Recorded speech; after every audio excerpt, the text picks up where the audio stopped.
Welcome, everybody, to another edition of Millennials Are Killing Capitalism Live. Today is part two of our discussion on Cedric Robinson's Forgeries of Memory and Meaning with Mtume Gant. Um, we're going to be discussing the chapter where he deals with D.W. Griffith's Birth of a Nation. And we also have a few things that we want to go back to briefly, because despite spending 3 hours on chapter one, we missed a couple of points that were actually kind of important in that chapter. So anyway, we're going to do that. So Mtume, welcome back to the show. Hey, peace, Uh, peace. it's good to be with you again. Everybody take a minute, share the video, like the video, subscribe to the channel if you have not already.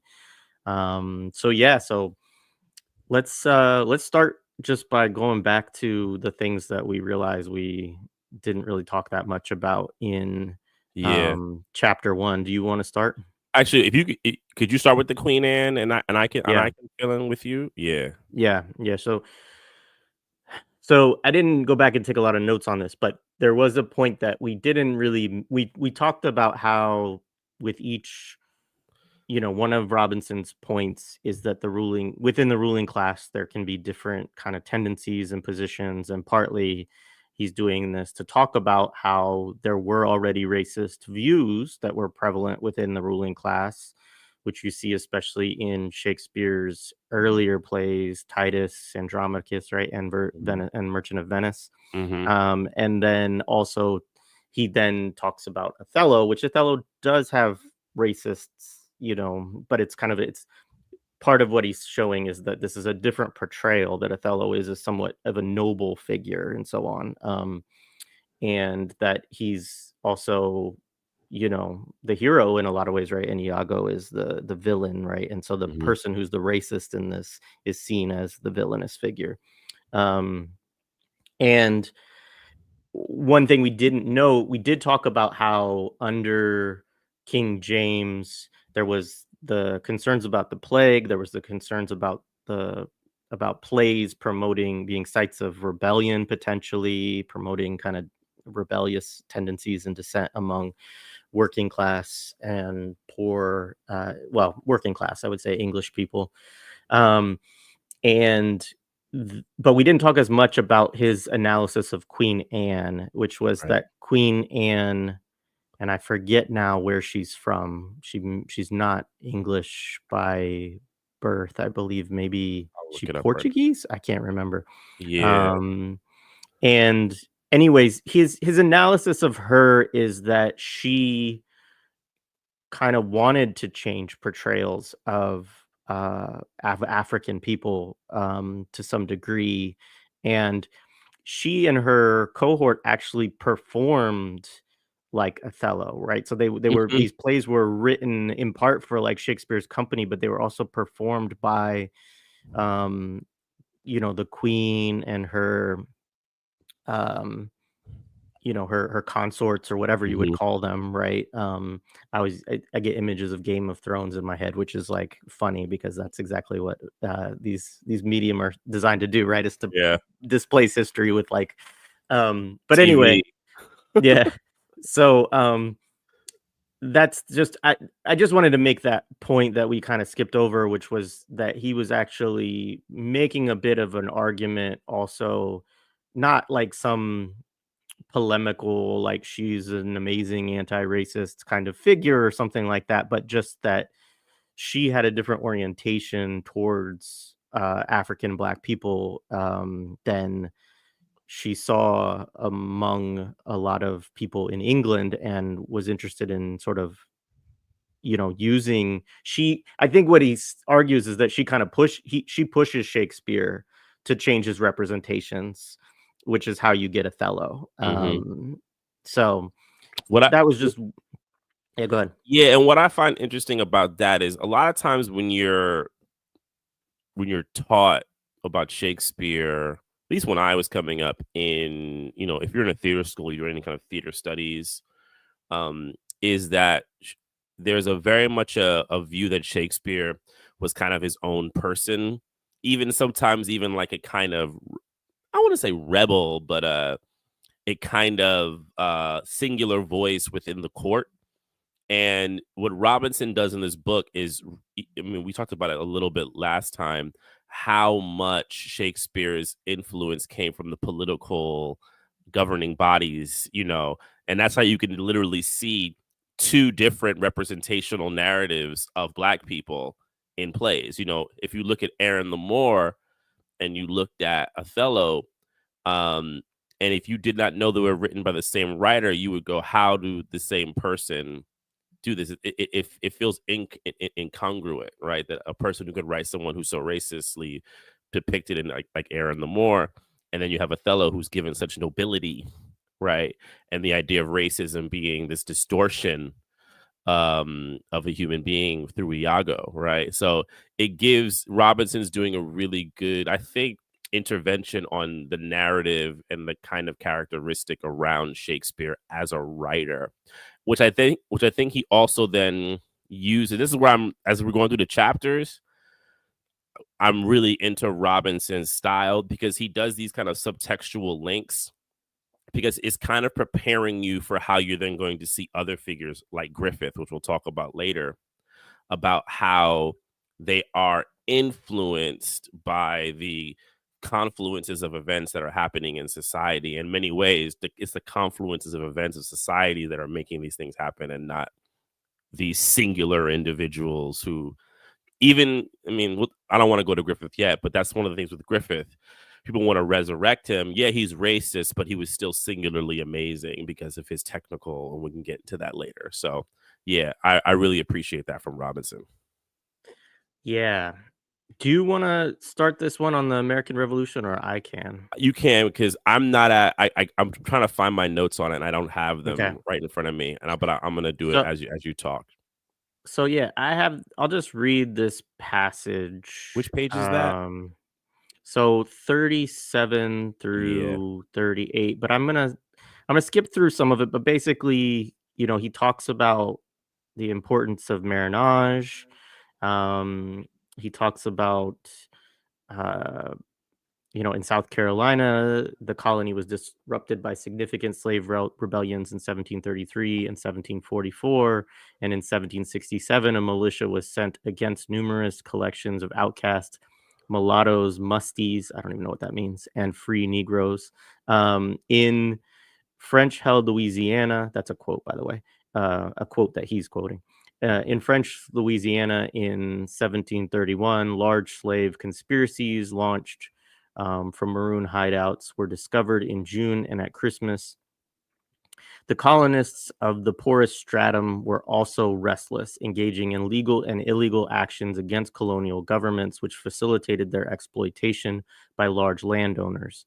And so, on the eve of the American Revolution, along with Blacks, Native Americans, and servants, white artisans, workers with lesser skills, small farmers, and farm laborers had as serious grievances against their local aristocrats, quote, the great and overgrown rich men, end quote, as the latter had with the English Parliament and the King. This ensured that the American Revolution was actually composed of three distinct revolutionary impulses: the poor colonists against the wealthy, the the blacks against slavery, and the colonial wealthy against the British government. As I have observed elsewhere in politics of their day and later in our historical chronicles, however, the elite had the last word. In 1776, when the Congress met in Philadelphia, it was composed of wealth. They disdained popular government and ensured that the advantage in pursuing happiness would remain with the plantocrats and their New England business partners. Nevertheless, among the unintended consequences of the hegemonic insurrection was the loosening of social forces, which would radically alter the imagining of blacks in both England and the Republic. So he then goes on and he talks a little bit about different impulses. He does mention the Haitian Revolution and so on, but he's also he sort of talks about, one, he does mention that black folks, many of them fought alongside the British in the war, as Gerald Horne makes the point. Um, But this is, we were talking about the different representations of the American Revolution and how they matter to people. He doesn't really get in or weigh in on that, but he does also offer the point that does get raised by certain people who want to defend the American Revolution, of that the principles that get laid out in terms of equality and all of these things among men um, get taken up by all kinds of people, regardless of whether that was the intentions of the ruling class in the United States, which I think is interesting. I mean, Ho Chi Minh, for instance, always cited the American Revolution as kind of like an anti-colonial um, and it happens in other revolutions in the global south as well, which is interesting, because obviously there is the settler colonial component, there's the slave component, and yet you do see people positively identify with certain aspects of it.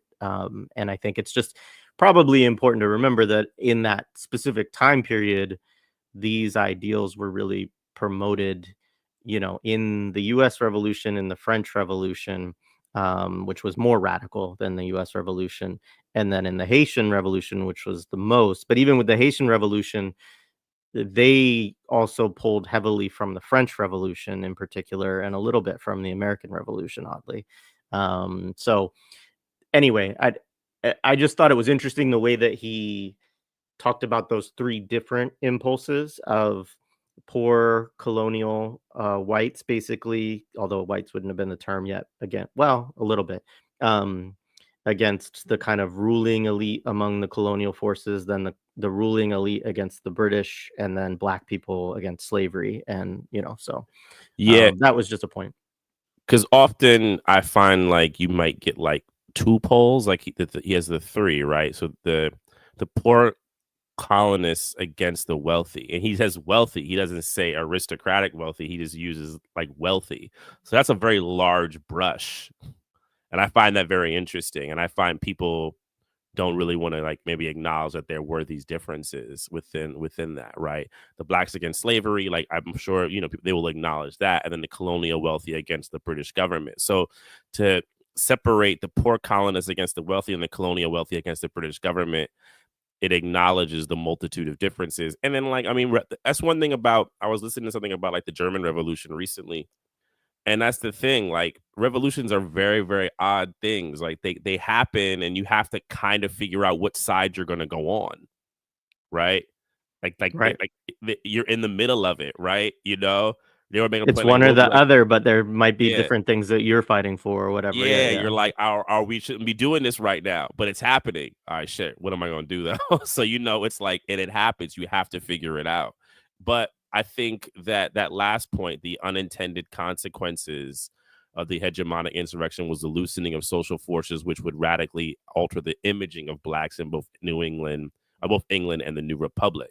He's using it to show that this kind of situation, it made an unstable world that would then need a new, what you would call, regime or racial regime to kind of start stacking to create stuff, because it created a new society. Yeah. Yeah. That's and you're right. And that's the point, just to contextualize it within the chapter that he is making, is that this disrupted a status quo. And then also it changed, it altered especially the question of slavery within England, which is Mm-hmm. part of Horne's point. I mean, his point is that that was already sort of happening, and that um but I think Robinson's point is it's like dramatically accelerated by the US Revolution, Mm-hmm. and then that helps the global abolitionist movement, as well as the strength of the abolitionist movement within the United States once after the revolution. And I think so that's an interesting, I'd love to see that kind of argument like teased out and Same. talked Yeah. about more.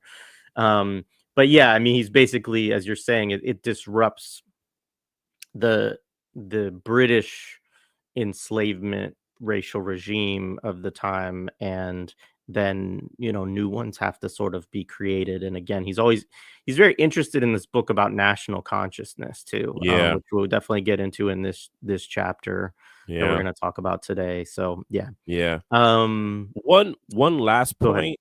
Um, I can't find the line, unfortunately, but there's a line in that first part where he uses the phrase like the beginning of what he would say, the beginning of the culture wars, right? And I found that very interesting that he would use that phrase, right? He would it's almost as if I feel that and he's talking about Reconstruction in the area of Reconstruction when we kind of revisited Frederick Douglass and once the abolitionists had pretty much abandoned their kind of cause of you know being advocates for black people and black abolition or white abolitionists. I mean, the black people who were abolitionists who are now free, are out there doing the work for black advocacy. It became a culture war with like the stuff we showed about, like Black Philadelphia and the anti-abolition people who went into kind of like satirizing black people and creating black speech. And I find that interesting. And I was like, I was wondering, is Robinson stating this is the beginning of what we now know as culture war, right? In the development of America. Like, is this like this seed ground? If Robinson was alive, I would have loved to have asked him that question directly. Because I feel like he's implying that this is kind of how this is like the bed of it, but he doesn't say it explicitly. He just uses that phrase and it kind of sticks out. And I was like, that's very interesting to me. Yeah, absolutely. I'd be interested also to talk to Dr. CBS. I think I cite this in my notes, so we'll probably get to it later. But I know she has this critique.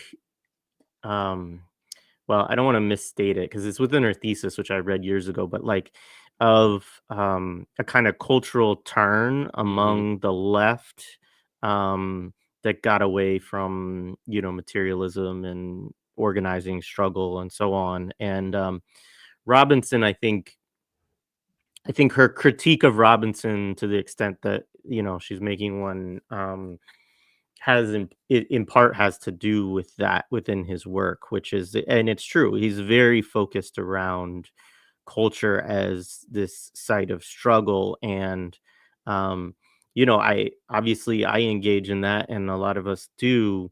But I think that there can be ways in which certain folks kind of use that, see that as the dominant struggle. And it can kind of then set aside actual working class organizing or so on. In I don't think Robinson like intended to do that, because you see all of his focus around what working class people are doing and the rebellions and things like that.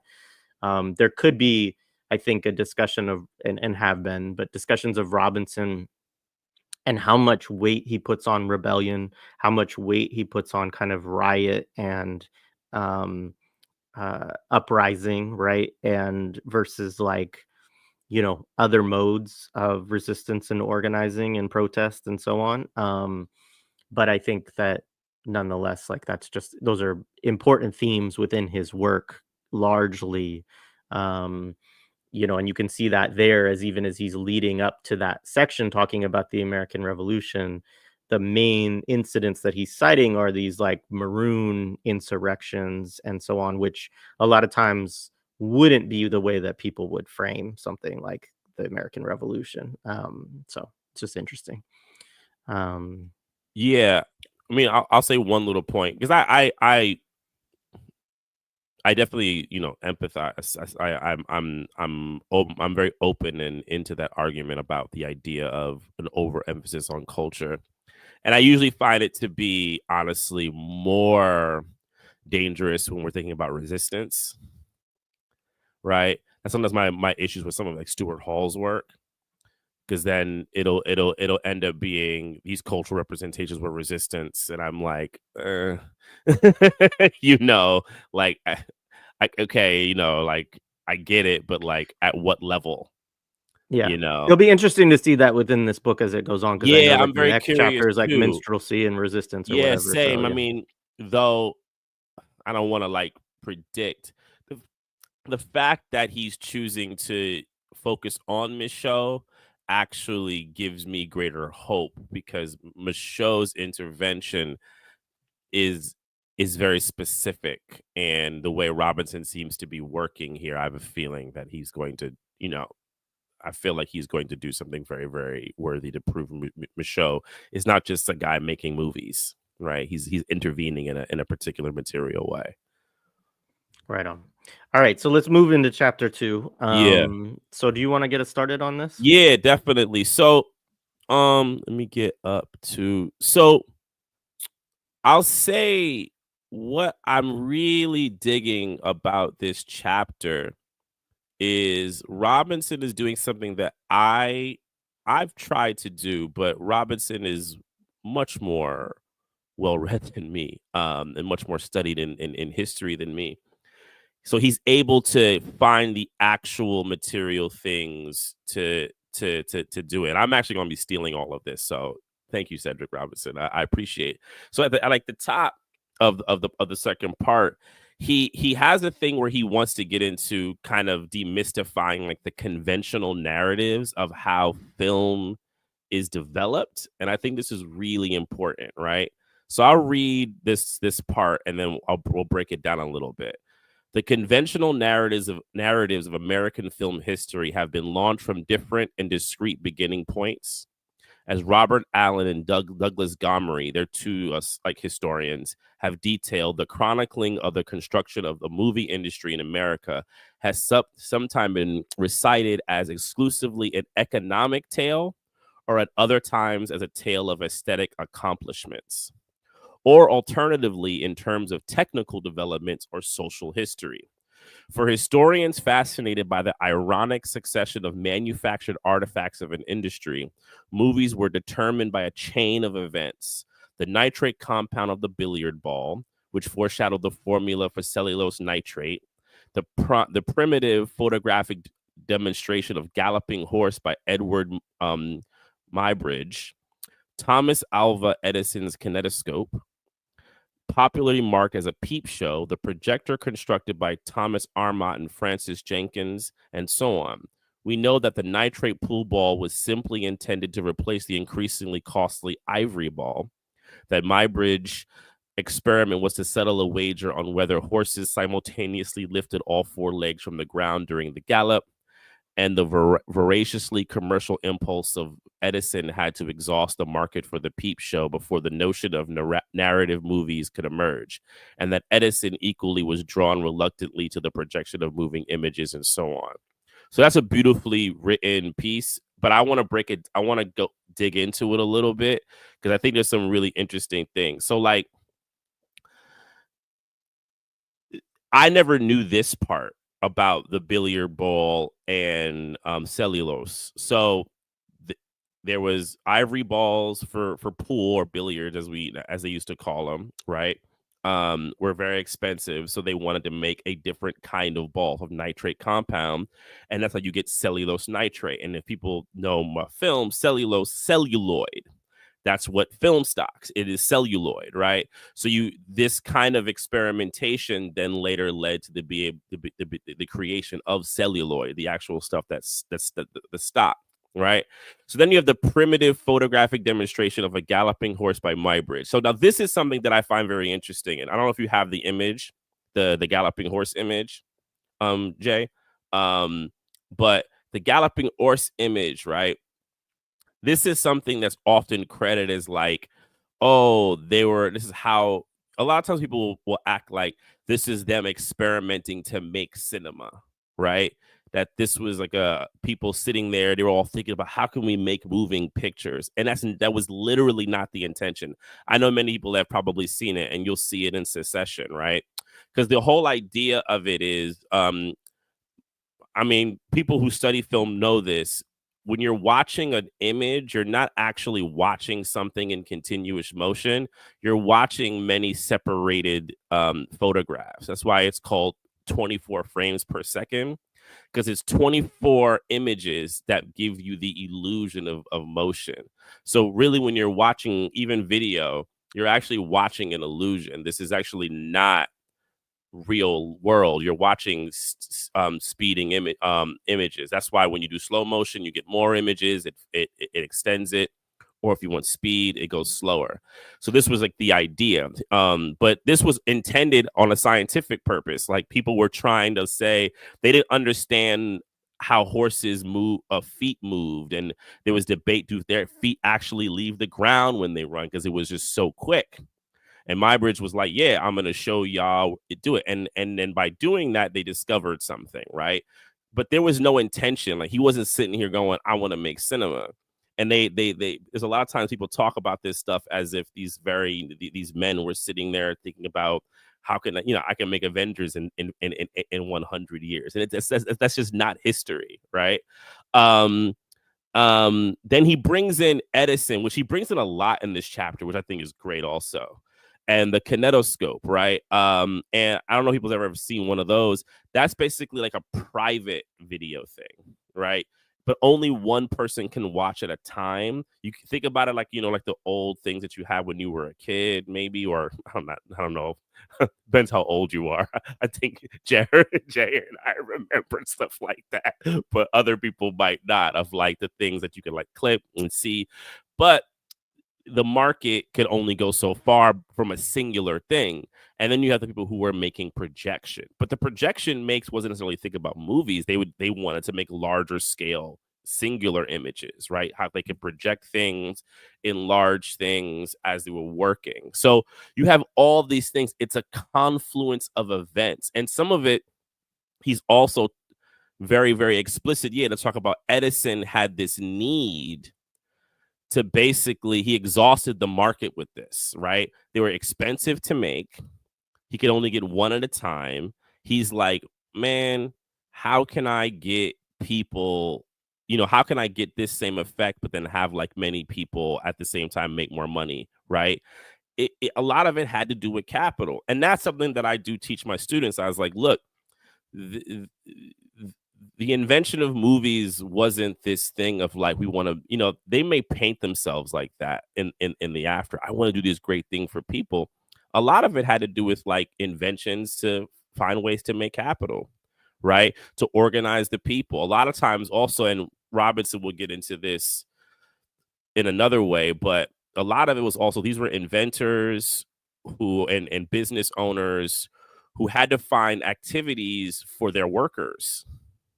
So they were like, let's create a thing that they can all go to, because they knew these people, they're working these hard jobs, they're doing all this stuff, right? We got to create events for them to keep them happy. And so, but also to give them instruction, to give them cultural and social instruction, which then later also kind of became heavy. So that's just a great intro to what he has here. Anything you want to add on that, Jay? I can definitely throw some, and we can go to the next thing. No, I just do want to just mention the epigraph, because those are always interesting too. And so at the start, he has, first of all, just this chapter for folks, it's called In the Year 1915, and we'll talk a lot about 1915 because Robinson does in this chapter as well, D.W. Griffith and the Rewhitening of America. But he has this quote from Otis Madison, which I've heard attributed to different people over the years and so on. I'm sure it is actually an Otis Madison, quote, because he cites it from a book or an article of his confronting racism. But the purpose of racism is to control the behavior of white people, not black people. For blacks, guns and tanks are sufficient, right? And so that's what Robinson starts it with, right? And so I just think that's important as we also talk about this film and like what it's doing, and also think about Robinson and how he thinks about race and racism, because a lot of people have debates with him around this and so on, is that, yeah, he just does understand it as something that on a fundamental level, especially within the context of the United States, that the role of it is to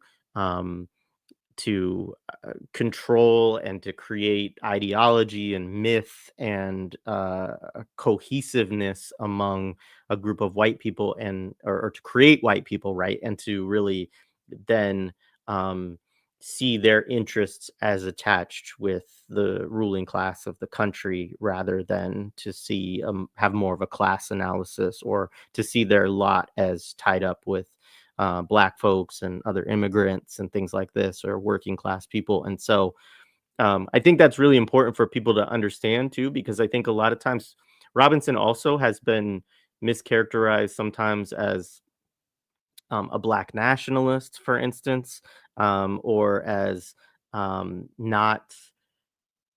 I mean, people understand that he has a critique of capitalism, but I think a lot of times people question sort of what is Robinson's theory of revolution or theory of change, and who are the historical agents within Robinson's work, and those are interesting discussions. Actually, I hope to have another conversation on that with. I'm blanking on the name of the scholar. Yusuf al-Balushi has done some work on Robinson's theory of revolution. But um, anyway, the point being that you can see that Robinson is very interested in solidarity and is very interested in like the people acting in their sort of class interests against these sort of fault, he wouldn't use the term false consciousness probably that, like Marxists might use, but I think he's talking a lot about that, about like how do people become indoctrinated into a view that that prevents solidarity, right, and so on, and so yeah. But yeah, So you can go to the next so part. Yeah. cool. So the next thing that Robinson does is he kind of throws his hat in with like the kind of black film critic history, which I think is really good. I think that's a really good like way to kind of go into. And he mentions first someone that I don't really know, Peter Noble, as I guess maybe one of the first books. It's called The Negro in Film. It's not a book I'm familiar with. The next author, though, that he does cite is Donald Bogle. And I actually think many people might be very familiar with this book. It's called Toms, Coons, Mulattoes, Mammies, and Bucks. And that was a book that was suggested to me I think I was in my 20s, I remember, when I first became aware of this book. And that book is definitely cited as a very pioneering book in kind of black imagery in movies. And Bogle does this. He's really interested in like iconography and black stereotypes. And he does this very kind of rigid, in my opinion, and I think also in Robinson's opinion, actually. Though Robinson does find some providence in the thought. He's not totally dismissing Bogle. We'll get to that in a second, but is a very rigid kind of like, I think he would say Poitier goes into, this moment he's a Tom, and then he's a Buck in this one. He kind of like throws everything in, right? And Bogle, he goes into kind of Bogle's analysis. I'll read a little bit of here. Bogle thought that his own work distinguished him from Noble, the previous guy in 48, by concentrating on the emergence of an unanticipated art, a pure art elevated by the black talented actors have done with the stereotype. As the first black to enter the fray, it is not entirely surprising that the young Bogle, under 25, sought to emphasize black agency. That is just what it was black performers achieved with the trash and demeaning roles they were presented. So what I find interesting is I find there's been a lot of scholarship post Bogle. I don't want to digress too much, but that refutes his arguments. But I think Robinson's point at the end of this shows kind of how Bogle still stays, because his idea of agency and, what they're able to do with this and things like that, I think is very interesting. And he really focuses on the actors. That's like Bogle's real interest, right? The idea of what the actors are doing, but also Robinson sees it as a bit of a limitation towards his analysis, and I happen to agree completely. And it's funny, I read it's not a great one. I read a critique written recently about Tom's Coons. The title's so long. I'll say Toms and Coons. That's all I'm going to say. Right about it.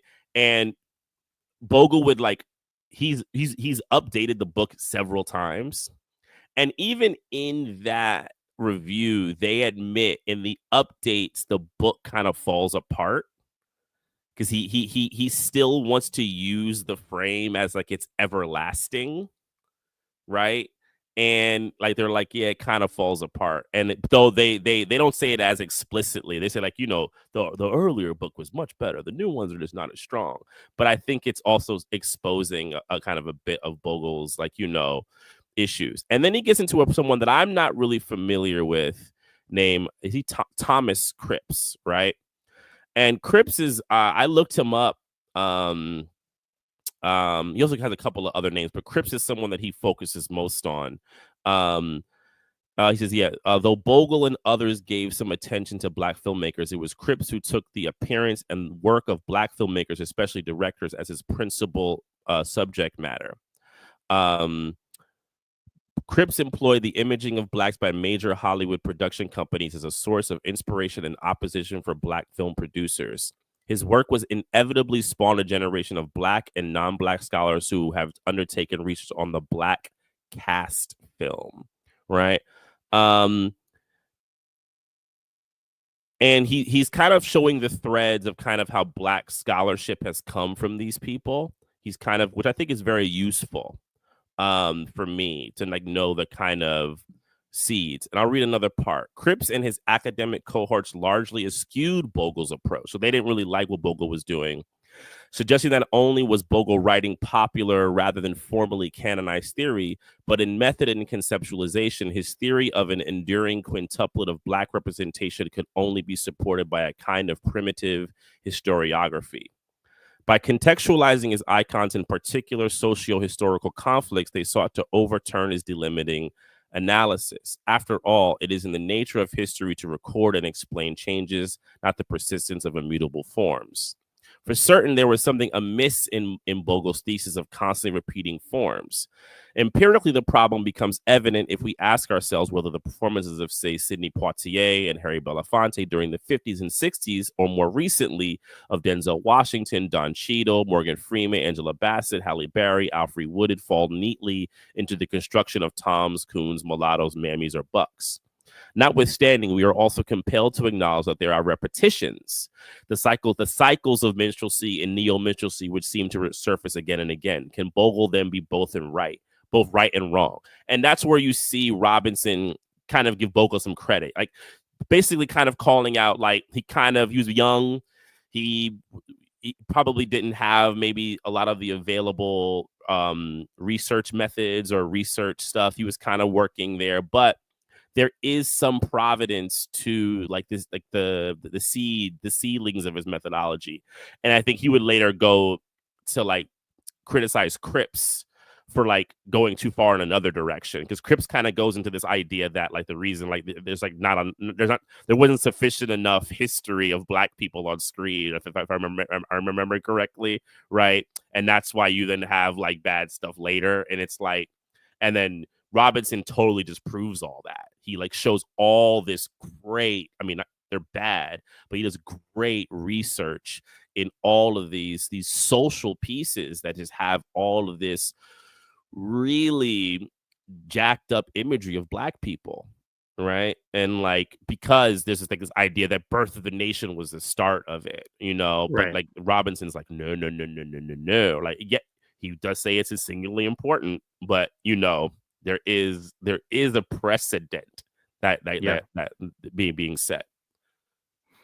Yeah, and even when he talks about Othello, like in this chapter, he talks about him as like a prototype for the Buck character, for instance, and so yeah, I mean, some of that work that we did last chapter, where he did last chapter, but we talked about where he was talking about the emergence of different figures and stereotypes within the abolitionist and the anti-abolitionist literature or image making and so on.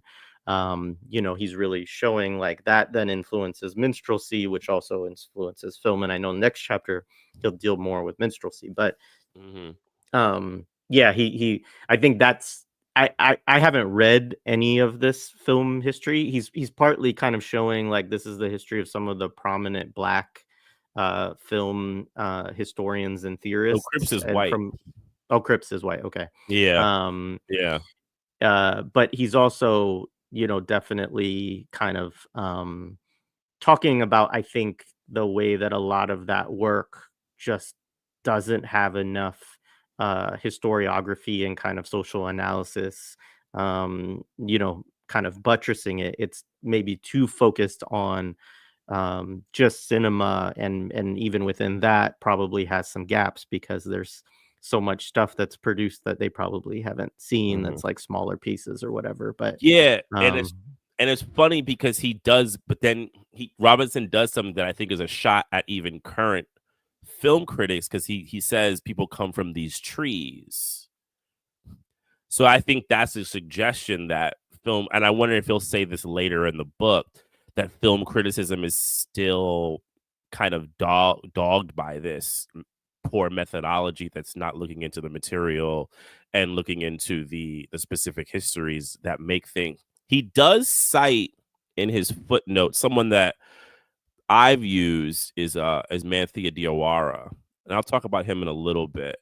But he doesn't really say much about Diawara in specifics. Though I don't know if there's we should go to Guerrero yet because then he goes to Marx in the middle of it. yeah, I don't know if we want to well, do that. Do you want to do the Marx thing and then go to back to Cripps and Guerrero? we 'Cause, can we could do the marks because he's making a point that's related to this. yeah, but you but need I you kind of need to do the Marx thing before but you would go into that. But I'll just say quickly too, because this kind of corrects like a misstatement, a speculative statement that I made last time too, which is in his footnote here, he does talk about kind of what he charts as neo minstrels or neo minstrelsy, Hmm. because I had sort of speculated maybe he's talking about like the Boys in the Hoods and and I think he actually did write a piece about that as kind of like a resurgence of black exploitation, less Yeah. than a resurgence of minstrel type tropes. But he does say the neo minstrels are too numerous to chart, but I have in mind much of the work by Richard Pryor, Eddie Murphy, the Wayans, Chris Rock, and Martin Lawrence. Woo! Um, and so I just, you know, wanted to say that's who Robinson is referring to when he I mean, talks about neo prior that minstrelsy. that's I mean, that hurts a little bit, but like It, at the same token, yeah, I hear that. Yeah, I hear that. But though, yeah, I'll say something later about that. But yeah, I remember that was a great footnote. I read that. I chuckled. So the marks thing, so we both can kind of get into this. I mean, I'll just say a couple of things. I mean, one, this is where Robinson always, I think he like pokes the bear on this type of stuff Yeah. too. Like he knows that like even at this point, I mean, a lot of the prominence of Black Marxism actually comes about much later. He wrote it in like 83, but it gets republished in 2000, and Robin D.G. Kelly does a lot to promote it, and then there's conferences and things like that. So but by the time he writes this book, it's in like '07, I believe. And so um I'm sure he's known for, you know, people having contentious views around how he looks at Marx and Marxism. Um but I will say, just as he talks about this, like he uses um he's using, I think it's the Grundrisse is what he's actually referring to here, contribution to the critique of political economy. I believe Mhm. that's the old title of it, or the title that was used prominently for a long time. But he makes the point that it is unfinished notes, and I think this is part of what's kind of funny about sometimes is Robinson. I mean, one, Robinson is super well read on Yeah. Marx. He's read everything, so he's pulling up a little passage in the Grundrisse to make this point, which is not published. Marx didn't publish this book. So I think it's also just important, just characteristic, or just to say, is that like there is a distinction between, I always think with Marx, like stuff that he was working on but didn't finish, and then stuff that he did. And also that Marx, changes a lot throughout his life and so on. Although this was one of his last works, which is why it was unpublished. Um, but anyway, do you want to read it in, or I can either I way. could start. Sure. There's Should I just read from the beginning of it? Well, I was just gonna start with I'll just read this right. So Yeah. Marx struggled with the persistence or recurrence of classical Greek art and epic poetry as aesthetic norms in 19th century European society. That is, he queried how two societies separated by more than 2 millennia, by different cultures, by the appearance of a new civilization, Christian, and by untold changes in the forms of production could share criteria of physical beauty and literary artistry. The difficulty, Marx wrote, is that they still give us aesthetic pleasure and in certain respects still hold as a norm and unattainable model, end quote. That's the end of Marx's quote. And then he says Marx's response was uncharacteristic. And then he's quoting Marx again here. He says, why shouldn't the historical childhood of humanity in which it attained its most beautiful development exert an external charm as a stage that will never recur? The charm of Greek classical art for us does not contradict the undeveloped stage of society on which it grew. Rather, it is its result and is inseparably connected with the fact that the immature social conditions in which it arose and in which it alone could arise can never recur, end quote. And so, you can kind of go on. I mean, I do think that that's a bad passage by by Marx. I think there's a lot of problems there. And this is what Robinson's pointing to, but he's making this point to draw his analogy then to like what's wrong with some of these earlier kind of film critics around this work. So he's in some ways, and I mean he does say something. He had described it as uncharacteristic. He also later on says overwhelmed by a social phenomenon in which culture superseded historical materialist explication, Marx invented a psychology. But he does say later, as acutely analytical as he proved to be so often, he was incapable of deconstructing the quote unquote charm in which those aesthetic signifiers held him. So again, I just wanted to say that to say like he does, make his little compliments of Marx is like often very good. He's often very analytically correct. However, he's lost the plot here basically. Yeah, like I found it funny. I was like, because I feel like, Robinson definitely could have found maybe like several people to make this point, but he was like, nah, I'm gonna use Marx. Exactly. That's the point. This is what drives people nuts, right? Is that like, there's like, and I think that, yeah. Anyway, I don't want to go too far down that rabbit hole, but he does. He uses Marx to make the point. And like I'm fine with it. Like, at first I was like, oh, is he really digging? And then I as I had to read it several times, to kind of like let it get within me. Um, and as I read it, it was more like, look, this guy, was doing some work, and he hit a stalemate, which is probably why that part is like never published, right? But one of the things I feel like I'm seeing, because like in another paragraph, and it's what he says Marx is doing is actually something that other people do also do, which is that he puts Mhm. in like the ancient Greeks, Marx claimed, constituted the historical childhood of Europe, what he mistook as humanity. So this idea of like stages, right? But it's also Mhm. an idealized childhood. So and then idealized, that's, I mean, very pointed words, like the things that Marx is against.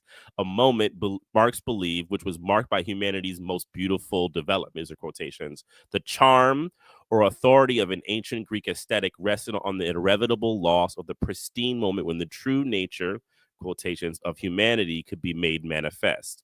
Charmed as he was by the imagined biography, Marx had no need to appeal to his actual cultural history. That is the deliberate and conscious appropriation of classical Greek culture by the nobilities and bourgeoisies of France, Germany, and England in the late 18th century. Right. And then you said, yeah, overwhelmed by social phenomenon in which culture superseded historical materialist application. Marx invented a psychology. So he's That's the kind of like Marx. Hmm? Yeah, that's the one part that is a little bit I was a little bit unclear. Yeah. The thing is supersedes historical materialist application.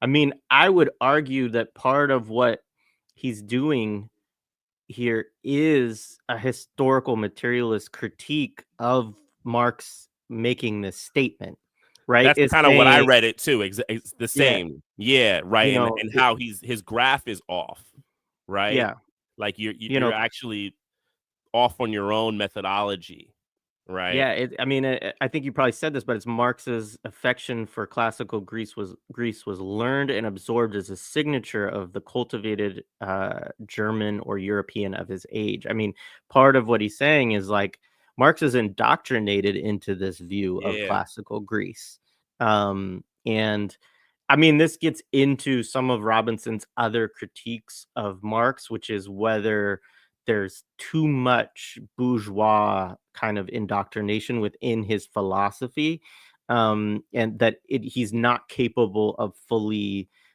seeing some of the problems, even though he's critiquing constantly. I mean, to Marx's credit, like he's critiquing bourgeois science and all this stuff and political economy and all of these, all these history, etc., philosophy, right? But I think what Robinson's saying is like even as a critic of those things, like you're not able to see all of the things that you're kind of indoctrinated into, which of Hmm. course is true and I think quite historically materialist as well. So Same. anyway, Same. So then what Marx does, I mean, not Marx, what Robinson does, he uses this thing with Marx to kind of go into where Cripps and I guess others have failed, right? And he has this part that I think is really interesting. Cultural signifiers are powerful enough to overtake historical time. Transmitted from age to age, even across civilizations, cultural ideas may endure, leaping on occasion into the consciousness of men and women far removed from the time or circumstance of their individual development. Marx's affection for classical Greece was, we said, learned and absorbed as a signature of the cultivated German or European of his age, but as acutely analytical as he proved to be so often right, he was incapable of constructing the charm in those aesthetic signifiers held him.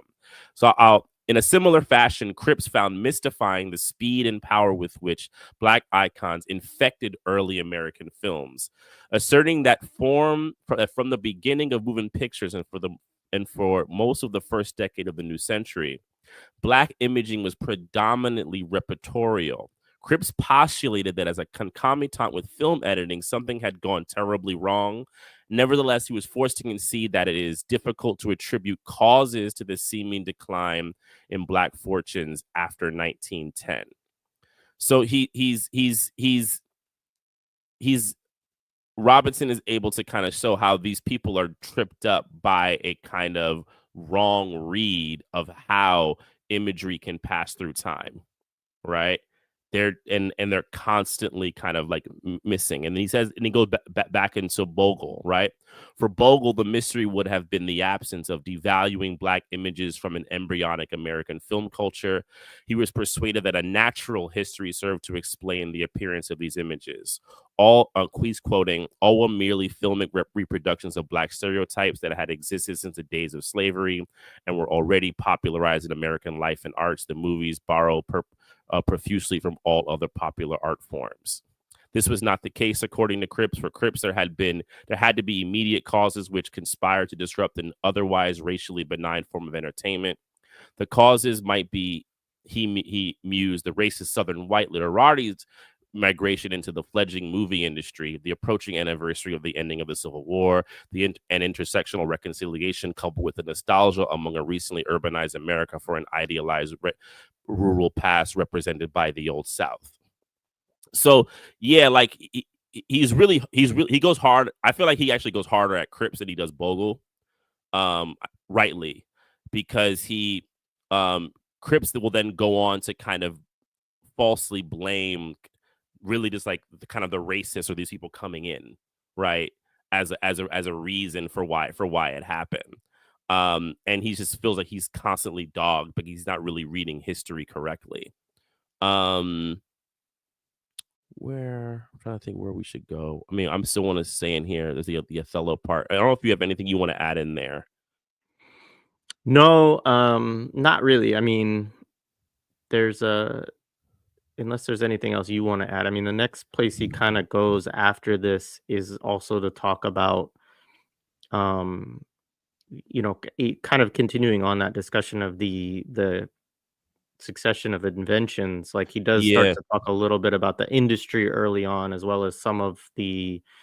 He cites a lot of the early, um, what he calls Edison's racial vignettes. yeah, and this is what he does to kind of disprove Cripps, Mhm. right? Because there's a line I can't find it where he says something like Cripps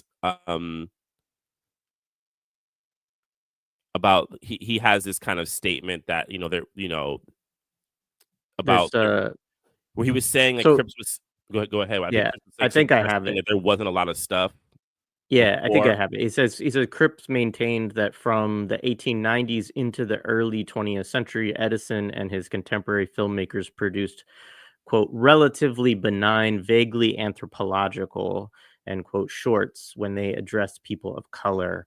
And then it says, well, it is true that some of Edison's racial vignettes were entitled, and then he lists a whole bunch of them. I'm not gonna, Yeah, some of the names yeah, are wild. some of them are historical, Minstrels right? battling in a room, Sambo and Aunt Jemima comedians and spook minstrels, The right? pickaninny dance, the buck Bucking and wing wing dance, dance, right? watermelon contest, chicken thieves, yeah, minstrels battling in a room, Yeah, Sambo, Aunt Jemima, and yeah, comedians. Yeah, so yeah, he's talking about, and he talks about, he does cite this too. He says all of those, that latter series with these kind of racist titles that are clearly also like little minstrel shorts, were produced between 1897 and 1904. Which again, if we remember back to the last chapter, um, the World's Fairs, there was in 1904 that's very important. That's the Louisiana one, and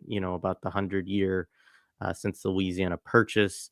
And then there's the one in 1876, and then there's one, I can't remember if it was in the 1897, but it's in the 1890s. There's another one. So he's just kind of situating too that this, he kind of had talked in that first chapter about how the 1890s into the early 1900s, and then kind of ending with 1904, that was a mass promotion of racist kind of ideology through these fairs, through race science, etc. And so he's just, I think, also situating that these films, these short films, are made in that same time period. yeah. And he's calling out the era of Cripps and Bogle, like kind of discounting the kind of importance and how these things kind of help shape. They're kind of overlooking the kind of it, and then he uh Robinson does this thing about kind of characterizing Edison's films. I mean, this is where he's taking like big shots at Edison. As and I mean, I don't know if other people have done this, but he definitely makes Edison a major player, not just in cinema as a technical form, but in as an ideological shaping form. And he puts him Yeah, he kind of places him heavily within that, which I think is very important. And he does that by using Lewis Latimer, right? Like that Edison was engaging in forgeries, right? By leaving someone like where he says, yeah, Edison's films, not even which those were repertorial, appeared to suggest the existence um and none of Edison's films, excuse me, appear to suggest the existence of black men like Lewis Latimer. And he begins to talk about Latimer, the invent draftsman who worked with Alexander Graham Bell, and so forth and so on. Yeah, Latimer's apparent intrusion into Edison's commercial role as inventor, draftsman, patents arbitrator, and engineer did not alter the transfer of selected black images to film by his colleagues at Edison. In negating his existence and that of other black intellectuals, their body of work can hardly be taken as substantiation of Cripps's claims for a period in which film primarily recorded actual black life. Because Cripps is trying to give it also some kind of credit. Um, and which is, I don't know Cripps's work, but I trust Robinson as a researcher, and that's very disturbing, especially for someone who seems to have such legs as a critic. Yeah, there's another part too. Like one of the things he's doing, and he does this. He like weaves this all through. Mm-hmm. But he talks about you know who's producing the films, and he talks about a kind of monopoly trust that occurs in this time, partly due, well, not partly, solely really due to what we talked about early on in that chain of inventions, that like it is this kind of I think he's sort of saying, kind of an accident of history, right? That the film industry comes into being around all of these inventions, but also because of because Edison is so central to to most of the inventions that are central to the film industry. It becomes there's a kind of monopoly at the beginning. And he does talk interestingly about also how it's an Anglo-Saxon monopoly in the beginning, with a few Jewish investors who he says don't have that much influence actually over like the editorial and the kind of the decisions around what films are being made and how they portray. Um, but that there becomes later on in the chapter, when we get close to the birth of a nation, this becomes somewhat contested. But the other thing I just wanted to say is that Biograph is another company that he talks about. And he says, for various reasons detailed in chapter 4, so we'll see when we get to that, was an even worse offender in supplying visual evidence for the superiority of whites. Incorporated in 1895 as the American Mutoscope Company, later renamed the American Mutoscope and Biograph Company, and frequently called the Biograph Company after its Biograph projector. The company was the dominant film producer between 1897 and 1901. And then again, he says, among its earliest delectable picturizations of blackness were A Hard Wash, Watermelon Feast, Dancing Darkies, Halloween in Coontown, The Gator and the Pickaninny, Laughing Ben, an N-word in the woodpile, a misdirected kiss, and Everybody Works But the Father, right? And so like everybody works but the father. And so yeah, I mean, he's just again talking, goes into actually the percentage. It produced nearly a third of the films which employed black caricatures. Edison came in a distant second at 13%, followed by Lubin at 10%. So anyways, it just to kind of show like he does, we don't need to necessarily go through all of this, but he says Sampson insisted the most persistent characterizations were devoted slaves, 27%, thieves, 25%, servants, 20%, cannibals, 14%, and Zulus, 9%, while boxers, 4%, and preachers, 1% brought up the rear. There were no representations of black professionals. So anyways, it just to kind of show like also I think part of it too is he's showing here that when you get to Griffith, like there's a whole lot of racist film that's already there. Yeah, and like one last thing on Cripps that he then also does is he has like Cripps has this assertion that white racism it emanated from the South, and that the proximity of a Civil War observance triggered an imagined transformation of black filmic representations, right? And Robinson does a really nice job in kind of showing that to be also a bit of a history. And he'll come back later. He brings in Woodrow Wilson, who I think I think if you know a little bit about Birth of a Nation, I think I don't think this is like brand new stuff, but he has some really good Woodrow Wilson information here. And he actually, and he brings back that Teutonic line, which I just find very interesting. Read that section. Yeah. Woodrow Wilson to publish his Teutonic Ode, the 5-volume a history of the American people in 1903, in his treatment of the Civil War, the Reconstruction, and the Ku Klux Klan, the work was so profoundly negative towards blacks and solicitous of white civilization that Griffith would unabashedly borrow from it to structure The Birth of a Nation. So that's Yeah, so that interesting also.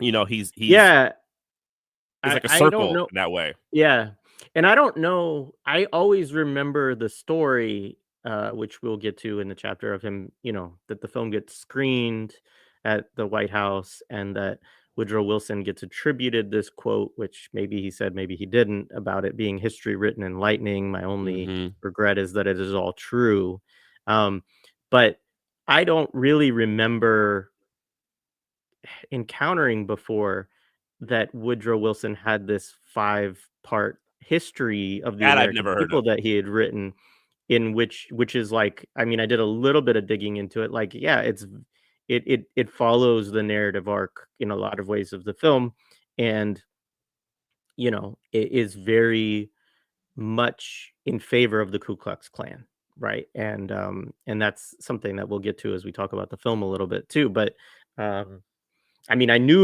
did know that Wilson was thought of as like a Klan president or a Klan friendly president. Um, but I didn't necessarily I don't think I knew that piece. If I did, I forgot it about Yeah. him writing that history. So Yeah, that I didn't know. I knew about him screening Birth of a Nation at the White House. I knew about all of that. But that stuff I did not. That was definitely not something that I was aware of. Right. Um, and then yeah, so Robinson, he continues to, you know, I think he's heavily focusing on Cripps partly because I took a look at Cripps as an academic, and he's pretty prolific in the amount of work that he has out there. So he probably in some way recognizes that he feels that Cripps has had a lot of lasting power. And then he brings in someone, Ed Guerrero, who I think people might be familiar with. His book Framing Blackness in the 90s. I've read parts of it. Guerrero is still, I believe, an active professor. And he talks about, I'll read this part because I think what he says here is good. The appearance of Ed Guerrero's Framing Blackness in 1993 made transparent the significance of the work in film studies and Black studies during the previous 2 decades. Drawing on the critiques of the conventions of the American sociology and historiography facilitated by the militant rights movements of the 60s and the 70s, Guerrero marshaled the work of his predecessors like Bogle and Cripps towards a more nuanced and different understanding of American film. Implicitly, Guerrero rejected Cripps' assertion that the absence of a usable past contributed to the retardation of a Black aesthetic opposition to the perverse representations of Blacks in early American films. Slave resistance and slave rebellions and Black abolitionism, Guerrero asserts, had left persistent ideological materials in Black culture, yet in American films, the only scenes in the whole plantation genre he's quoting, before the revisionist late 1940s that even came close to admitting the African Americans hated and resisted slavery occur with Griffith's insolent renegade Negroes in Birth and in So Red the Rose, where Clarence Muse leads a revolt of 100 of slaves that is fantastically stopped by a slap from the master's adolescent daughter. He goes on to talk about Guerrero's process. And what's interesting is he talks about how Guerrero used Gramsci's idea of cultural hegemony, Althusser's analysis of overdetermination, Jemis's political unconscious, as some of his framing. He has another quote that from Guerrero: slavery is the founding historical relationship between Blacks and whites. And I read, Guerrero submitted his analytical terrain because slavery and resistance to it is such a central and formative historical experience deeply rooted in the social imagination of all Americans. Cinematic expression of slavery have become sedimented into a range of contemporary film narratives and genres, and specifically into the symbolic or latent content of many films depicting African Americans. And mindful of Bogle's static characterology, Guerrero insisted that because ideology is constantly negotiated, Hollywood could not construct a permanent, seamless image of white superiority on screen. So he's kind of showing Guerrero as like this new intervention, and he continues to kind of use him as a kind of framing to kind of show where Bogle and Cripps, and like I said, I think he's a lot more friendly to Bogle, and he definitely don't like Cripps, which don't it I can feel that. Yeah, and like I'm actually kind of, I wish I had read all of Framing Blackness, or I had it in front of me, I could look at it. But I know it's a book that has definitely come around. I know Guerrero is still out there doing stuff as a scholar around these kinds of works, and I'd be curious his response to this stuff as well. Yeah, and then so like I don't know if you had anything else, but the concluding Yeah. couple paragraphs of this section are always, again, Oh always yeah, like good. But is it? the last. I can read this last from Contrary. That one, maybe read. Yeah, yeah. I'll read that. Contrary to Cripps' constructions, neither Edison nor Ellis Island constituted proper historical markings for the defamatory cultural codes employed in early American film. On that score, Bogle's observations were the more trenchant. An established racist iconography of blacks merely acquired new visual techniques in early American film. What Cripps mistook for their suppression was largely reassertion of racial conventions. Thus, as Daniel Bernardi has observed, racial meanings are a significant, omnipresent part of the birth of cinema. But even this realization masks a more profound emergence. Through the invention of film, a new American social order was naturalized. The new order differed radically from that of the early national period, a century earlier. It required race discourse to function, not to justify the early 19th century ideal of rural republicanism or to forgive its faltering achievement of social justice.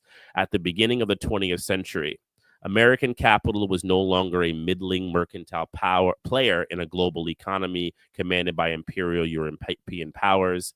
Now it was a robust industrial society voraciously appropriating a vast but disparate labor force, which required cultural discipline, social habituation, and political regulation. Yeah, I mean that's a really, really a great passage. Yeah. If you want to jump Yeah, out, I have a couple of thoughts, but jump in first as I want to just I want to highlight them real quick. Go ahead. yeah, go ahead. I mean, I think again, like this, just to belabor the point, but again, he goes back to capital. He goes back to like what the political economy. I mean, I think it is. I think often I think we have trouble thinking about a kind of a period before the United States was a dominant or like major capitalist power. Um, but it certainly was, and you don't really get like a strong, aggressive U.S. imperialism until this period. And he makes that point again here as he talks about Haiti within 1915 in the context of Birth of a Nation as well. He also talks about the Philippines a little more, which he talked about last chapter, and so it kind of is that Spanish American War period and the occupation and, kind of recolonization of these different parts that also, signal an empire, but also signal a country that now sees itself um, as an equal or possibly greater than the imperial powers on kind of the world stage. And he's sort of like American capital, right? It needs a lot of workers. And as he even quantifies this later on in terms of the number of millions of workers that it's pulling out of different countries around the world, but a lot of European countries in this period. And I think that then, he will get to in a minute, but as he's talking about the birth of a nation, he wants to set up again like that the importance of these racial constructions and them being promoted on a film stage is all about really like kind of a labor discipline or or cultural discipline that will be useful to capital. So Yeah, and on top of that, so him parsing out, I think, this quote from Daniel Bernardi, who I'm not familiar with, but racial meanings are a significant, omnipresent part of the birth of cinema. I think is really important because when you're taught cinema in schools, there's always this kind of idea like what's foundational, and the foundational stuff typically comes around things like techniques. Um, but then there is an acknowledgement, but it's not a full acknowledgement of how using techniques helped create certain perceptions of the world, like the idea of the invention of a movie star, right? There's like the famous quote, the close-up made the movie star, right? So the idea that and it was actually the close-up, who says this? Mark Cousins says this a lot, that cinema was like theater recorded until you had the close-up, because that's the one thing you couldn't do with movies. In the theater, I couldn't go walk up and go look at Ira Aldridge in the face. So the fact you were able to go close, see someone cry, really be within them, that really created movies, because you were able to kind of identify in a different way, right? So there is an acknowledgement that there is a social thing that happens, and then what it did for women's imagery, what it did for this person's imagery, and there's an acknowledgement. But when you throw race into it, there seems to be this want to say, well, yeah, I understand all that, but the technique is the technique. And it's like, no, but the techniques were being made to help create certain narratives about people, right? So what if we had a whole different social purpose? What techniques would have been made? And that's a question that people never want to really ask. They want to act like the techniques are separate from the social reality and the social forces and the material reality and the political reality. Because the other thing is, and you pointed this out, Jay, like America was trying to become a global power. And then Robinson will do this very, very, I think, astutely, weaving in World War I and America's rise as a World War I power, and this kind of new technique, and how film kind of does this. And I don't know if he'll do this later in the book. I mean, a lot of people have done about how World War II movies movies in World War II were very powerful in stamping America as then the new global power, as the big global power. But yeah. No, right on. All right, so should we jump into rewriting history? Yep. All Which right. is great. I missed it first when I first read it, rewriting. Yeah. Yeah. So I'm just gonna, I know we're reading a lot, but this is, I think, a really important first paragraph to read of this chapter. So, Yeah. because also it's like really important, what Robinson's doing is like talking about the importance of 1915, which is the year that The Birth of a Nation comes out. And so he says, if we take 1915 as a particularly auspicious moment in film history, it might be asserted that the number of crucial historical events colluding with the appearance of Griffith's The Birth of a Nation suggests that it was a moment during which the mapping of American culture was reinscribed, when the contours of the social practices which came to characterize 20th century American society were fixed. Let us consider this possibility for a moment.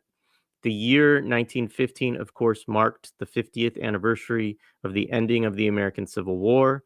It was also the second year of World War I, the year that German submarines sank the Lusitania and Hugo Junkers developed the first fighter plane. In that same year, and closer to our concerns, Leo Frank was lynched. I believe we'll get to it later, but I think Leo Frank is Jewish, but in like a kind of quote unquote conspiracy with a black worker, which wasn't really. So the second Klan was inaugurated. The United States invaded Haiti, and Jess Willard defeated the black heavyweight boxing champion Jack Johnson. Of course, American nationalism and overseas imperialism were being constantly excited by the social spectacles and patriotic moral catechisms incited by 17 years of overlordship in the Philippines and the Caribbean. Also, implicated in our film history, in response to Birth of a Nation, the 6-year-old NAACP launched mass demonstrations, and the Association for the Study of Negro Life and History was initiated. Finally, the phenomenal success of The Birth of a Nation, Neil Gabler describes it as, quote, the first blockbuster, brought the independents to their definitive triumph over Edison's trust, thus establishing the governing structure of the movie industry for the next decade. So yeah, I just wanted to start with that just to give the kind of historical context of the film. I don't know if there's anything you want to add there, but we can move into Yeah, the we can keep film moving. I itself. mean, the only thing I'll add is like Robinson's. He's like once again doing the kind of like the confluence of events thing. I just think it's really it's good. It's like it's historical, and that's what I'm into about it. Like he's showing the many historical forces that help make these things happen, and it's great. Yeah.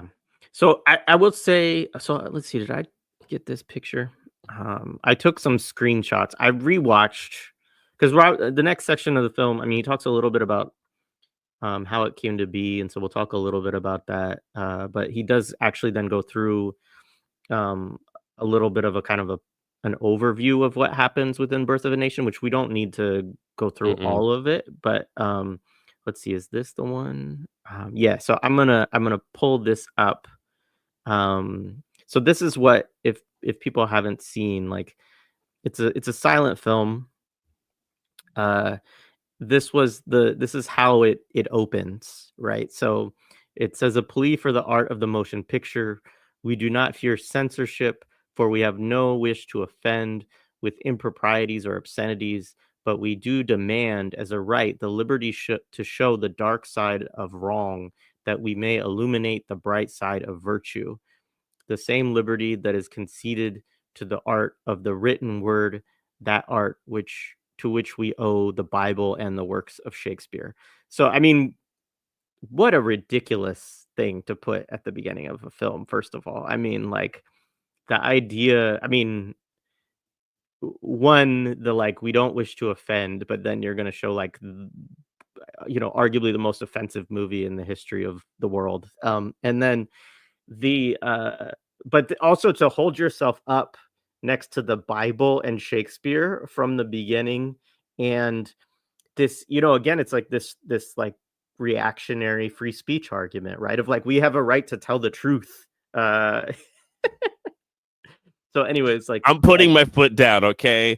I mean that's kind of what Griffith does consistently. Like I watched the interview with Griffith about it, and one of the big things, and Robinson points this out, is Griffith definitely put it out like there was a duty that needed to happen.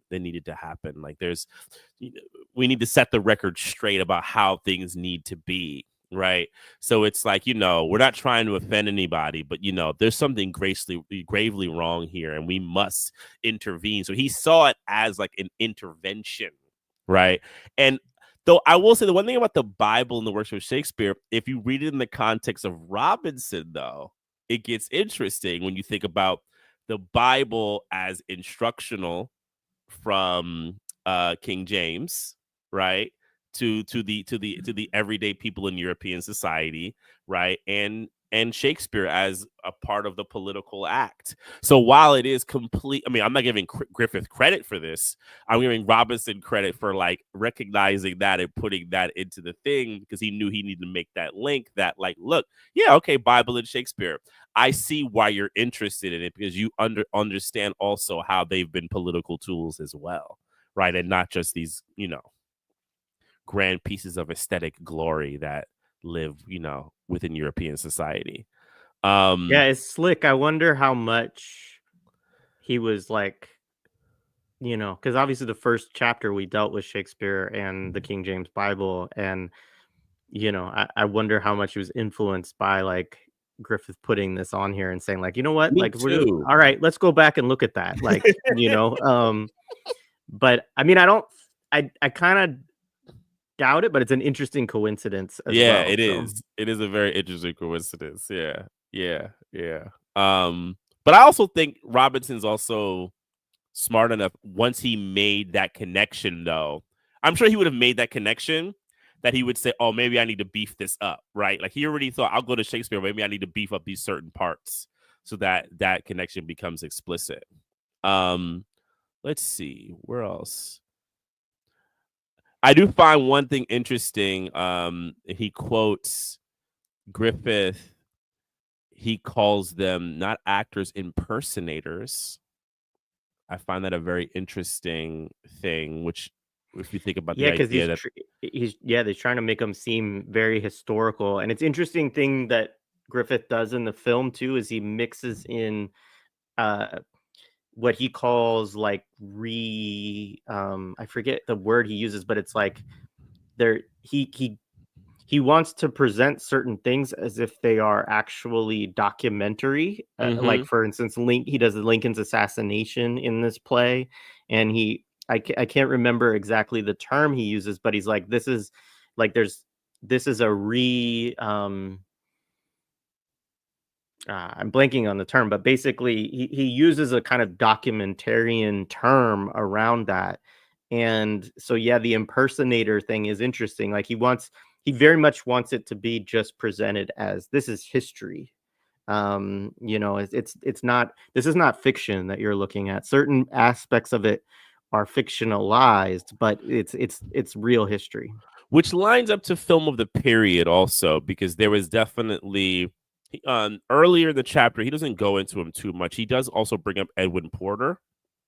And Edwin Porter is another filmmaker who was in this idea of creating real history. It's kind of like maybe like the seeds. It's not verite, but it's like but it's like the seeds of a kind of like realism, right? We're doing, he has what we call Life of the American Fireman, where he does like a kind of fictionalized thing of like a fire truck saving burning women, to kind of like show the great firemen and the great people who help people in the social world. But Porter also did our Uncle Tom's Cabin and a lot of different things. So that's also of the period. And but it's curious that this is what Griffith wants to make history, right? While like Porter's doing these kind of almost, I mean, I wouldn't say inert, but I would say slightly inert films about fire people, right? Like they're very basic to a certain degree. Griffith is like overtly making these ideological interventions, but calling them history and actual fact. Yeah. So there's a little bit more on this section I kind of want to read. So like, yeah, he does the Yeah. thing about the players. He says, this is an interesting quote. He says from Griffith, it says, if in this work we have conveyed to the mind the ravages of war to the end that war may be held in abhorrence, this effort will not have been in vain. It's very interesting because, I mean, he talks about, Griffith then later on goes on to actually make war propaganda films too, like I think within a couple of years. So he's also showing how later on how Griffith very much is kind of like this, like, do whatever to kind of make money, like, kind of uh, a bit of a grifter to a certain degree. But he says Griffith's film is thus marked by the colliding economic and cultural forces of its time. Hegemonic Victorian moral values contended with the meteoric expansion of a culturally diverse working class, insurgent and enterprising businessmen in the new film industry, in order to justify their fragile economic position, became claimants to the status of artists, and movies were proposed as a site of moral instruction. And he goes on to say huge financial, industrial, and commercial interests had already transformed the American economy from a primarily rural society engaged in agrarian and manufacturing activities into an urban industrial giant capable of superseding the machine production of Great Britain and Germany. So yeah, again, he goes on and on there, but his point is also, he does talk about all the industries, and then he says the economy appeared to possess an insatiable appetite for workers. They came in the millions: 5.5 million in the 1880s, 4 million in the 1890s, 14 million between 1900 and 1920. Some migrated from the American South, the Caribbean, and Asia, but many more from Europe, from Eastern and Southern Europe. And he talks about how they were put into squalid ghettos, etc. And then he talks about a range of sort of vices and way they pass the time, but then talks about Nickelodeons, which are right. That's the term for theaters at the time, right? Yeah. And initially, he talks about how like a lot of them were women. Um, by 1910, 40% of the audiences were women. In the same year, it was determined that the working class constituted 3/4 of the 26 million who made up the movie audience. I just wanted to make a point on that quickly, is that one of the World's Fairs he cited had 27 million people going. So just to give people an idea of scale within the country at that time, these are like very big numbers. I don't know. We should look at what the U.S. population was at this time, but um, it's a large working class audience. And he then, goes into the reformers and other stuff. I don't know if there's more you want to add in that section. Oh, you're muted. Only thing I'll add is a thing kind of right after where he talks about, for years, as Griffith implies in his Forward to Birth of a Nation, the Nickelodeons have been the object of elite and middle class suspicion and revulsion. So that's a thing to point out, was these things were not seen beautifully by those people. I mean, you could even dig into that more. I mean, and then actually I'll read the next line. Tom Gunning, a historian, a film historian who's done some significant work, has remarked that the movies represented a working class pastime that had appeared without the control or even the knowledge of the middle class guardians of culture. The reformers were intent on cleansing the form of its obscenities and improprieties in order to transform it into instrument for moral and cultural education. So what I find really powerful about this is, and this is fundamentally true, it's acknowledged within film scholars that cinema took a while to become an art form that had any kind of respect amongst upper class people.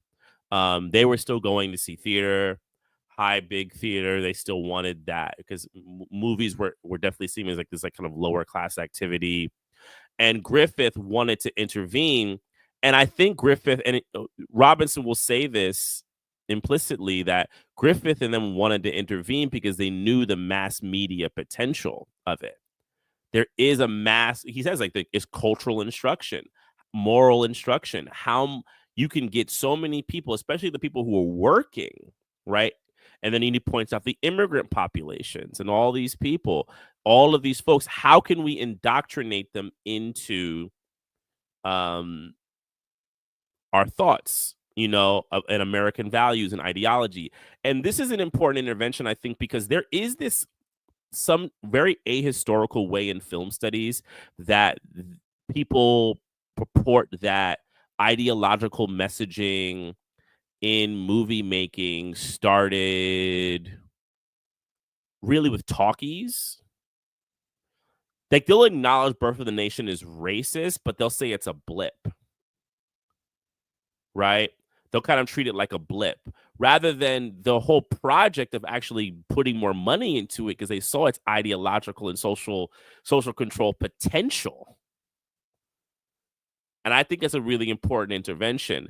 It's also an intervention, though, if you look at, and we'll bring in the Eisenstein thing later. People like in the Soviet Union already knew that, actually, though. Like, they knew that. They were like, yeah, this thing has mass indoctrination abilities. They were wise to it early on, and wise to that people could do that, but there's a way that American film studies likes to kind of like act like propaganda came later, outside of Birth of a Nation, which was a blip, a bad thing that happened. Yeah. That's interesting. Yeah, I mean, it's also interesting a little bit. He talks about how Griffith was also, again, to get to kind of his grifty character, I would say. He says, he quotes this scholar Brownlow, who says D.W. Griffith was particularly contemptuous of them, meaning the reformers, those who wanted to use it as this like moral instruction kind of project. And in 1913, he made an extraordinary film called The Reformers, or The Lost Art of Minding One's Own Business. Two of the reformers are obvious homosexuals, and Griffith goes so far as to show prostitutes dressed as pious churchgoers continuing to ply their trade. End quote. And he goes on to sort of talk too about how Jewish people are portrayed in films of the time, and how they're portrayed as, he cites, let's see, uh, well, he talks about some other examples of kind of moral instruction, but he does also talk about at a certain point, that basically all, and he cites the ADL, but of course this is before the ADL becomes just an organ for Israel. um, but of basically that anytime they wanted to show a villain, right, or somebody who's like conniving or whatever, that it was a Jewish figure at a certain point. And Birth of a Nation comes kind of after that. So it's interesting too of like a shift. He also marks that it's a period in which more Jewish people get involved in the film industry and want to change their own representations, and that it does, right? Um, but also that then you get a shift to, not a shift to, because there's always the kind of demonization, but Birth of a Nation does become this huge epic of racists where, um, the villains of Birth of a Nation, and we'll get into this, but they're abolitionists or anti-racist whites, and then the various black stereotypes that we've kind of laid out already in the discussion. Yeah. Though he does also invoke, and he'll talk about it in chapter 3, which has also been written in other books, where he starts to talk about blackface and Yiddish theater. And he says he'll talk about that in the next chapter, which I'm very Yeah, excited yeah, to read about. And so he talks about the various kind of escape routes that were available to certain peoples in this kind of, these imageries, and controlling how imagery of them, is made. Another thing that he does is Kodak. That was really interesting. Like the trust, he talked about uh there was this exclusive deal signed with Eastman Kodak the film company, ensuring that raw film stock would only be available to filmmakers who operated under its licenses. With these several instruments of control, the monopoly had determined that motion pictures would remain one real recreations for the poor, and had also embedded its own social ethics, including anti-Semitism in film. Yeah, which I think is that's also these forces of capital and these corporations. We underestimate how much they dictate technology, which then also help create our social realities. yeah. You And so know, then this related to that, the independence, he says, like Adolf Zucker, Carl Laemmle, with Robert Cochrane, William Fox, and Harry Aitken successfully challenged the trust. So the trust was Edison, basically. It was like this big kind of monopoly controlling the film industry, by covertly filming while using trust patented equipment, rating trust companies for their most recognized screen personalities, and bringing lawsuits, introducing feature length films and importing films from Europe.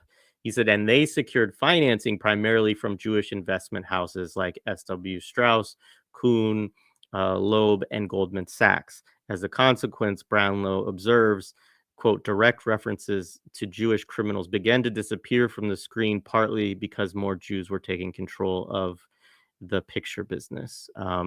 So anyways, it's just an interesting, section here kind of on, you know, capital and the financiers, and how this shifts some of the representations as well. And he kind of is making, these are sort of side points, but it's just a part of what's going on, because also The Birth of a Nation is not an Edison produced film, and so it's a big triumph for the independents, so called, which is not independent like the way we would think of independent film today, really.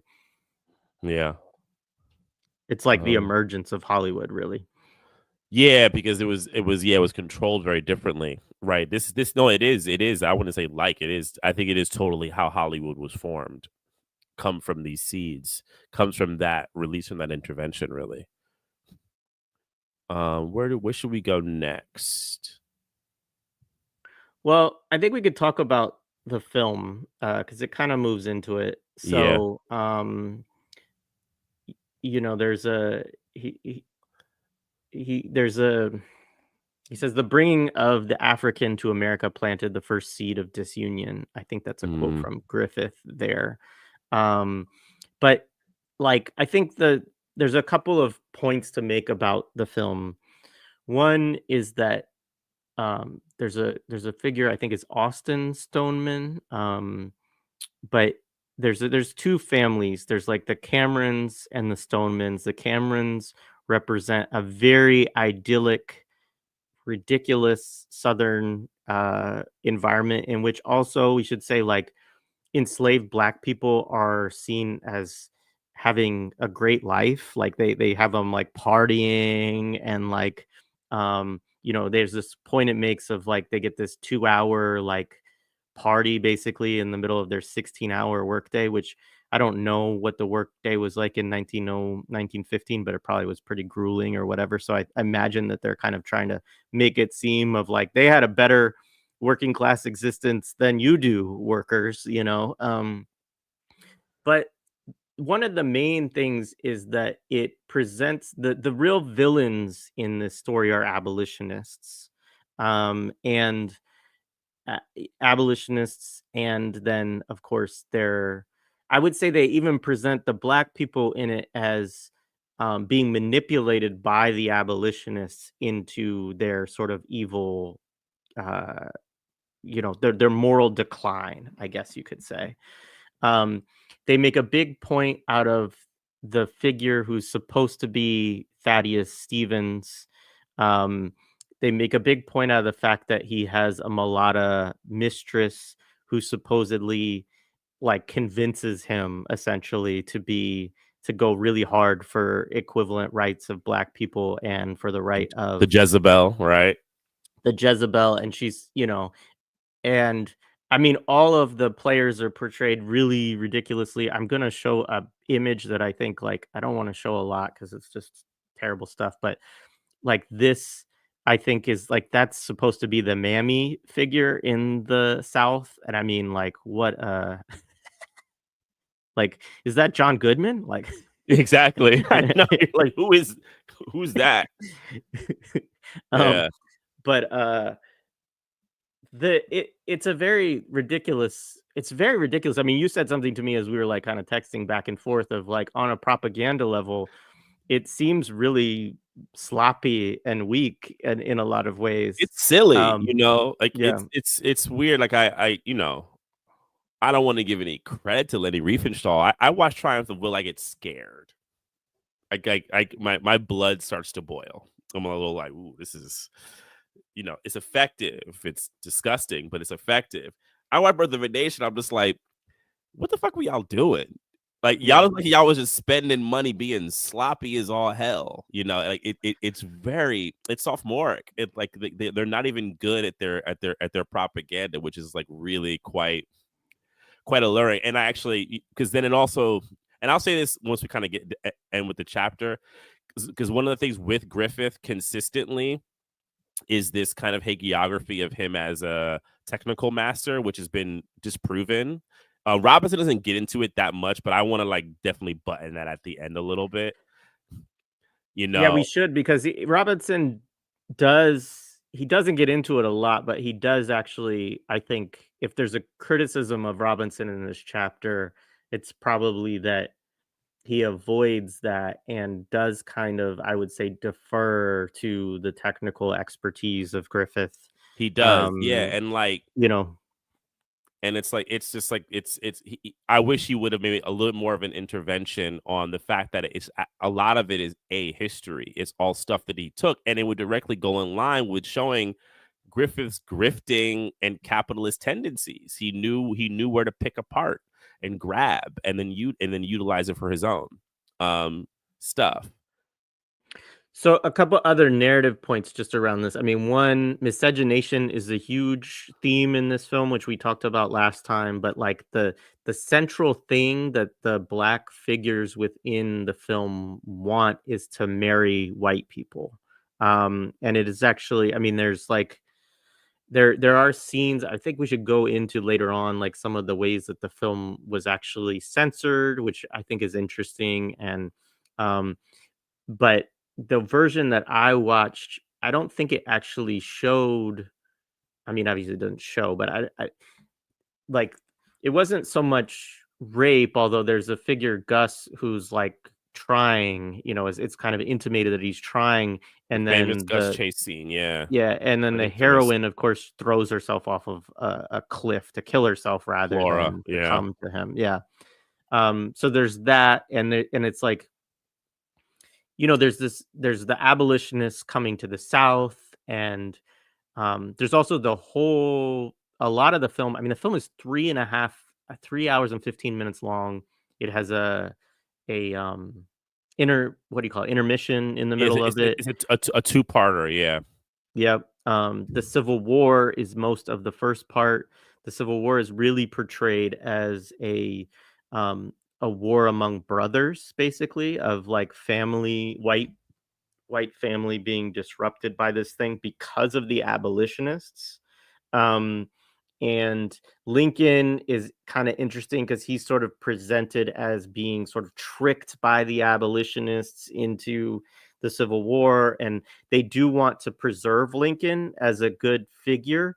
But part of the way they do that is to say that Lincoln actually wanted to deport all the black people to Liberia and other places, which there is truth to that actually. But he did kind of change, as I understand it, later, like towards the end of his life, and they don't present that at all. Um, but they blame Reconstruction not on Lincoln, but on the abolitionists after Lincoln, and so that way they kind of preserve Lincoln as this kind of in the middle figure, and create the abolitionists as the real villains, as well as really black political class, black sovereignty. I mean, they present it as though white people were totally disenfranchised within Reconstruction, and black people controlled everything, and that there was all of this fervor around equal rights, and that included marriage and taking white women. And so this was like kind of that's really the theme. And like, and then the end is, of course, the who saves the day. It's the KKK, and like really, really trumping up how amazing the Klan was, and what a like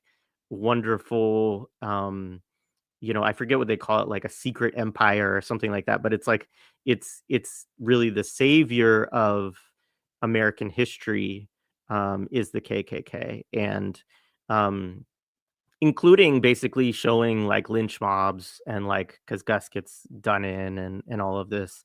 And so it's also, as Robinson said, like this is also right as you have the resurgence. So right as you have the second Klan is right in this period too. And it, we'll get into more of that. But those are some of the points. I don't know if there's other. Oh, one other thing is that they do show black troops in the film, but they're just doing, and they also show Sherman's march, and the burning of Atlanta and all that.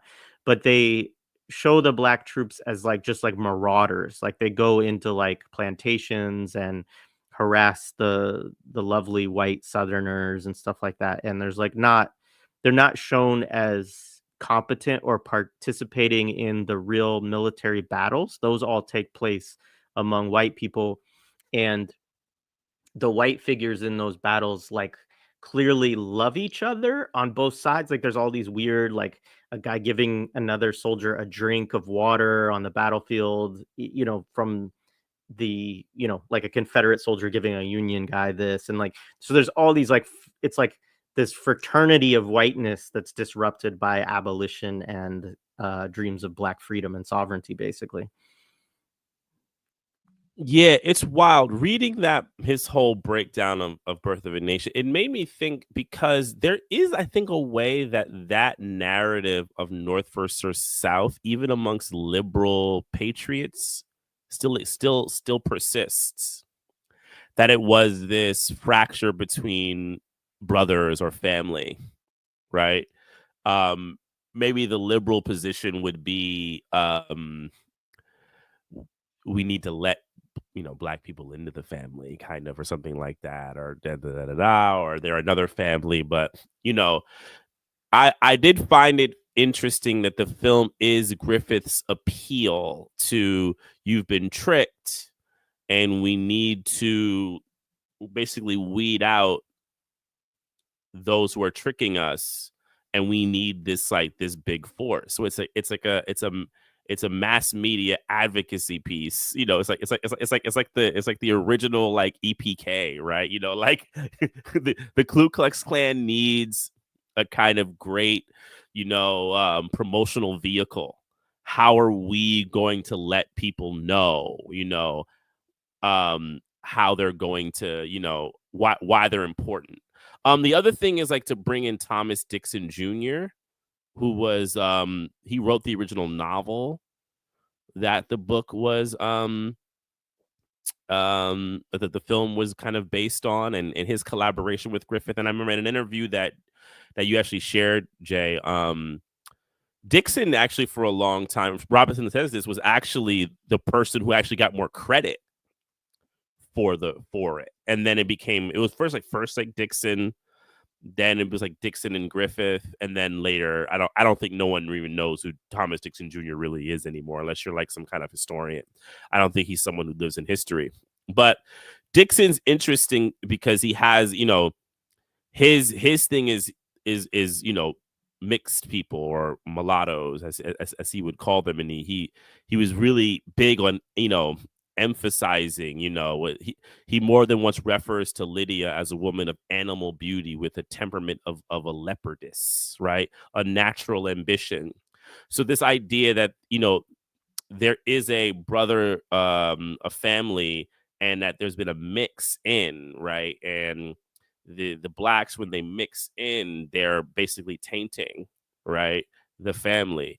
And then the abolitionists are the betrayal, which makes sense that the abolitionists, to me, because the abolitionists to me would be the most wicked, because Griffith and Dixon don't see Blacks having much cunning or intelligence.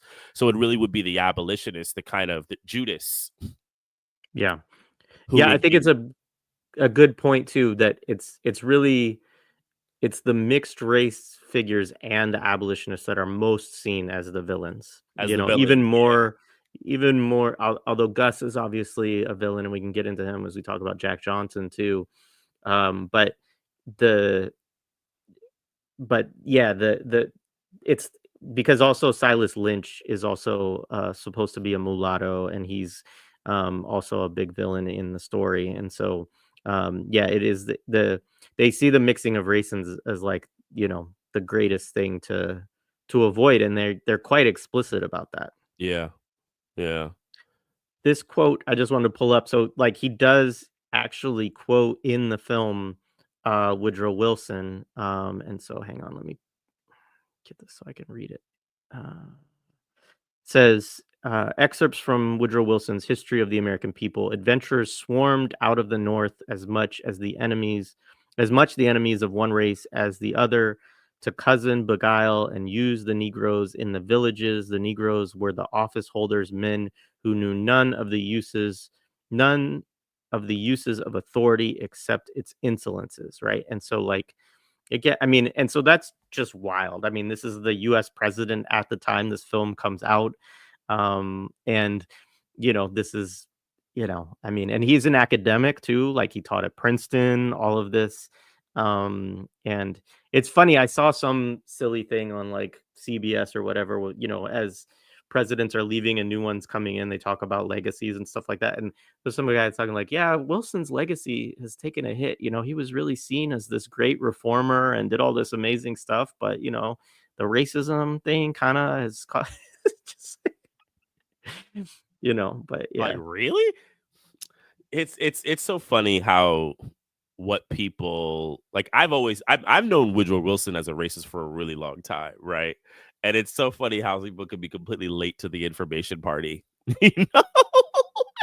This guy was not even like he was sort of arguing the opposite. You know what I mean? He was sort of like saying like, no, Woodrow Wilson was a great president. Like No, you're been wrong, unfairly attacked by this like racism charge, him and Andrew Jackson, like those guys used to be great. Like, man. Oh my gosh. Oh my gosh. Um, where are we now? 'Cause we jumped through well, we can move the through, I think, film. a lot of the film. Yeah. There's Oh, well, so yeah, there's like the pushback. yeah. So Mm, before So I wanted to read this part because this is kind of a closing little piece he puts on the film. So I'll do this. So it says, rather mhm, than a contest between opposing factions of capital over the domination of millions of Southern laborers, black and white, Griffith recast the Civil War as a violent fratricidal confrontation between whites. And in the melodramatic genre he favored, it is very much a melodrama, by the way. The poignancy of the conflict was crystallized in the romantic and fated liaisons between the elder Stoneman and Cameron children. Griffith then reimagined Stoneman's the abolitionist, and Cameron is like the Southern family. So their children are all friends, is like part of this point, too. Griffith then reimagined the Reconstruction as a temporary moment of mulatto political ascendancy and black triumph, rape and anarchy interposed between the seeing Southern white plantocrats and the unseeing Northern white abolitionists were what Griffith had dramatically determined to be the seed of disunion, African slavery. Griffith instructed or reminded his audience that Abraham Lincoln, the Great Heart, had understood the evil in the white American paradise and had made preparations to expel blacks. Lincoln's dream was to return blacks to Africa, and only his assassination had frustrated his act of cleansing. It was a promise which only the death of the Christ-like patriarch had aborted. But Lincoln also had vowed of the white South, quote, I shall deal with them as though they had never been away, end quote. And Wilson, Dixon, and Griffith, each in his own way, and now as collaborators, long to realize that Aryan fraternity. So that's then he gets into like some of the reception around the film, but that's kind of his analysis, final analysis to put a pin on like what the film is kind of doing. And yeah, I think it's pretty good. I wanna throw in one thing, one side, not side, only because not only because, but partly Robinson did put in his footnotes Manthea Diawara, and actually his piece. What is the name of the piece? It is, sorry, I'll get it. As I want to say it right, I don't want to get it wrong. I'll tell you write it right now. Black spectatorship and problems of identification. And this is a great piece, and I think people should check it out. Maybe we can put it in the show notes later, because he analyzes the Gus scene in Birth of a Nation, and he uses the Gus scene as a control to kind of show the persistent um, power handling that filmmakers and cinema does on a black subject. So he actually uses 48 hours as one of the examples. So like to kind of go through the Gus thing again in like Birth of a Nation, he sees a white woman, he goes to, chase her down, so forth and so on. He kind of, acts, you get to kind of revel in this racist imagery of Gus as this kind of wild thing, really powerful and scary in this moment. But it's ended with Little Colonel basically recognizing what Gus has done, and then the revenge that is taken on Little Colonel. And what Diawara does in The Black Spectatorship is he uses the scene in 48 Hours, which I think is brilliant, where Eddie Murphy goes into the bar. The very famous scene where he goes into the redneck bar. He talks shit to all the rednecks, slaps them around, gets it, gets it in. And you have this moment of seeing this, wild Negro basically get over on the whites. But when he gets outside, what happens? Nick Nolte puts him back in his place, fights him, calls him the N-word several times within the movie. And there's and what happens at the end of 48 Hours also, after he helps Nick Nolte catch the real criminal, and he goes back to jail, right? He has to go back and serve his time. And Diawara uses Birth of a Nation as a kind of persisting way. And he talks about how Black people can't have it within the Hollywood structure a real true spectatorship, because it's a spectatorship based on a kind of Griffith idea of playing with white anxiety, but then giving them comfort through visual domination of Black people on screen. And it's a really powerful essay. People definitely should check it out. Yeah, there's one more image that I was trying to pull. I mean, there's this weird stuff at the end of like just an apocalypse. Like, I mean, so the Klan rides in, they save the day, and then there's like this image of Jesus. So yes, the Christ one. Yes. Yeah. I already fast forwarded it because I saw him talk about it and I didn't remember it. I was like, what the hell is this? Yeah, let me see if I can get like, so this is not great. So yeah, there's this image of a Christ's like figure on horseback with a sword, and then it actually like transforms. These are not going to be perfect images because it's like kind of, I screen capped it, and but let me show a couple. So here, so there's like this, which this is like a, in the middle there's like this, like, I mean, there's like just a flood of bodies, right? And then like cheering white people on the side at this like Christ-like figure. I guess it doesn't look very Christ-like to me, but on horseback. And then the following one that I want to show real quick is actually, I mean, it becomes more clear because he sort of transforms from that horseback figure, into this, which is more of a traditional image of the white Jesus. So, I mean, that is so ridiculous. It is so ridiculous. So I just wanted to show that. Yeah. Just to be like, this is how it ends, right? Is that the Klan comes in like, tens of thousands strong on horseback and retakes the South, liberates it from this abolitionist and, Black rule, and, and also seen as agents of justice, right? They're the ones who hold the trial for Gus, and then he's lynched. And, then yeah, you get the storm later of the Klan coming in, and it ends with Jesus, like, or saving the day, basically. So yeah, again, to associate, because the Klan also, right, is this seen as this Protestant, it's anti-Catholic, it's it's anti-Jewish, it's anti-Black, but it's all about the white Anglo-Saxon Protestant, and but it has a Christian resonance for these pro-Klan folks, of which Woodrow Wilson and D.W. Griffith are firmly in that camp. So anyway, so then he Robinson goes on to talk about the film's release. So it was screened privately in LA in February 8th, 1915. It began a 7-month long showing. at an auditorium.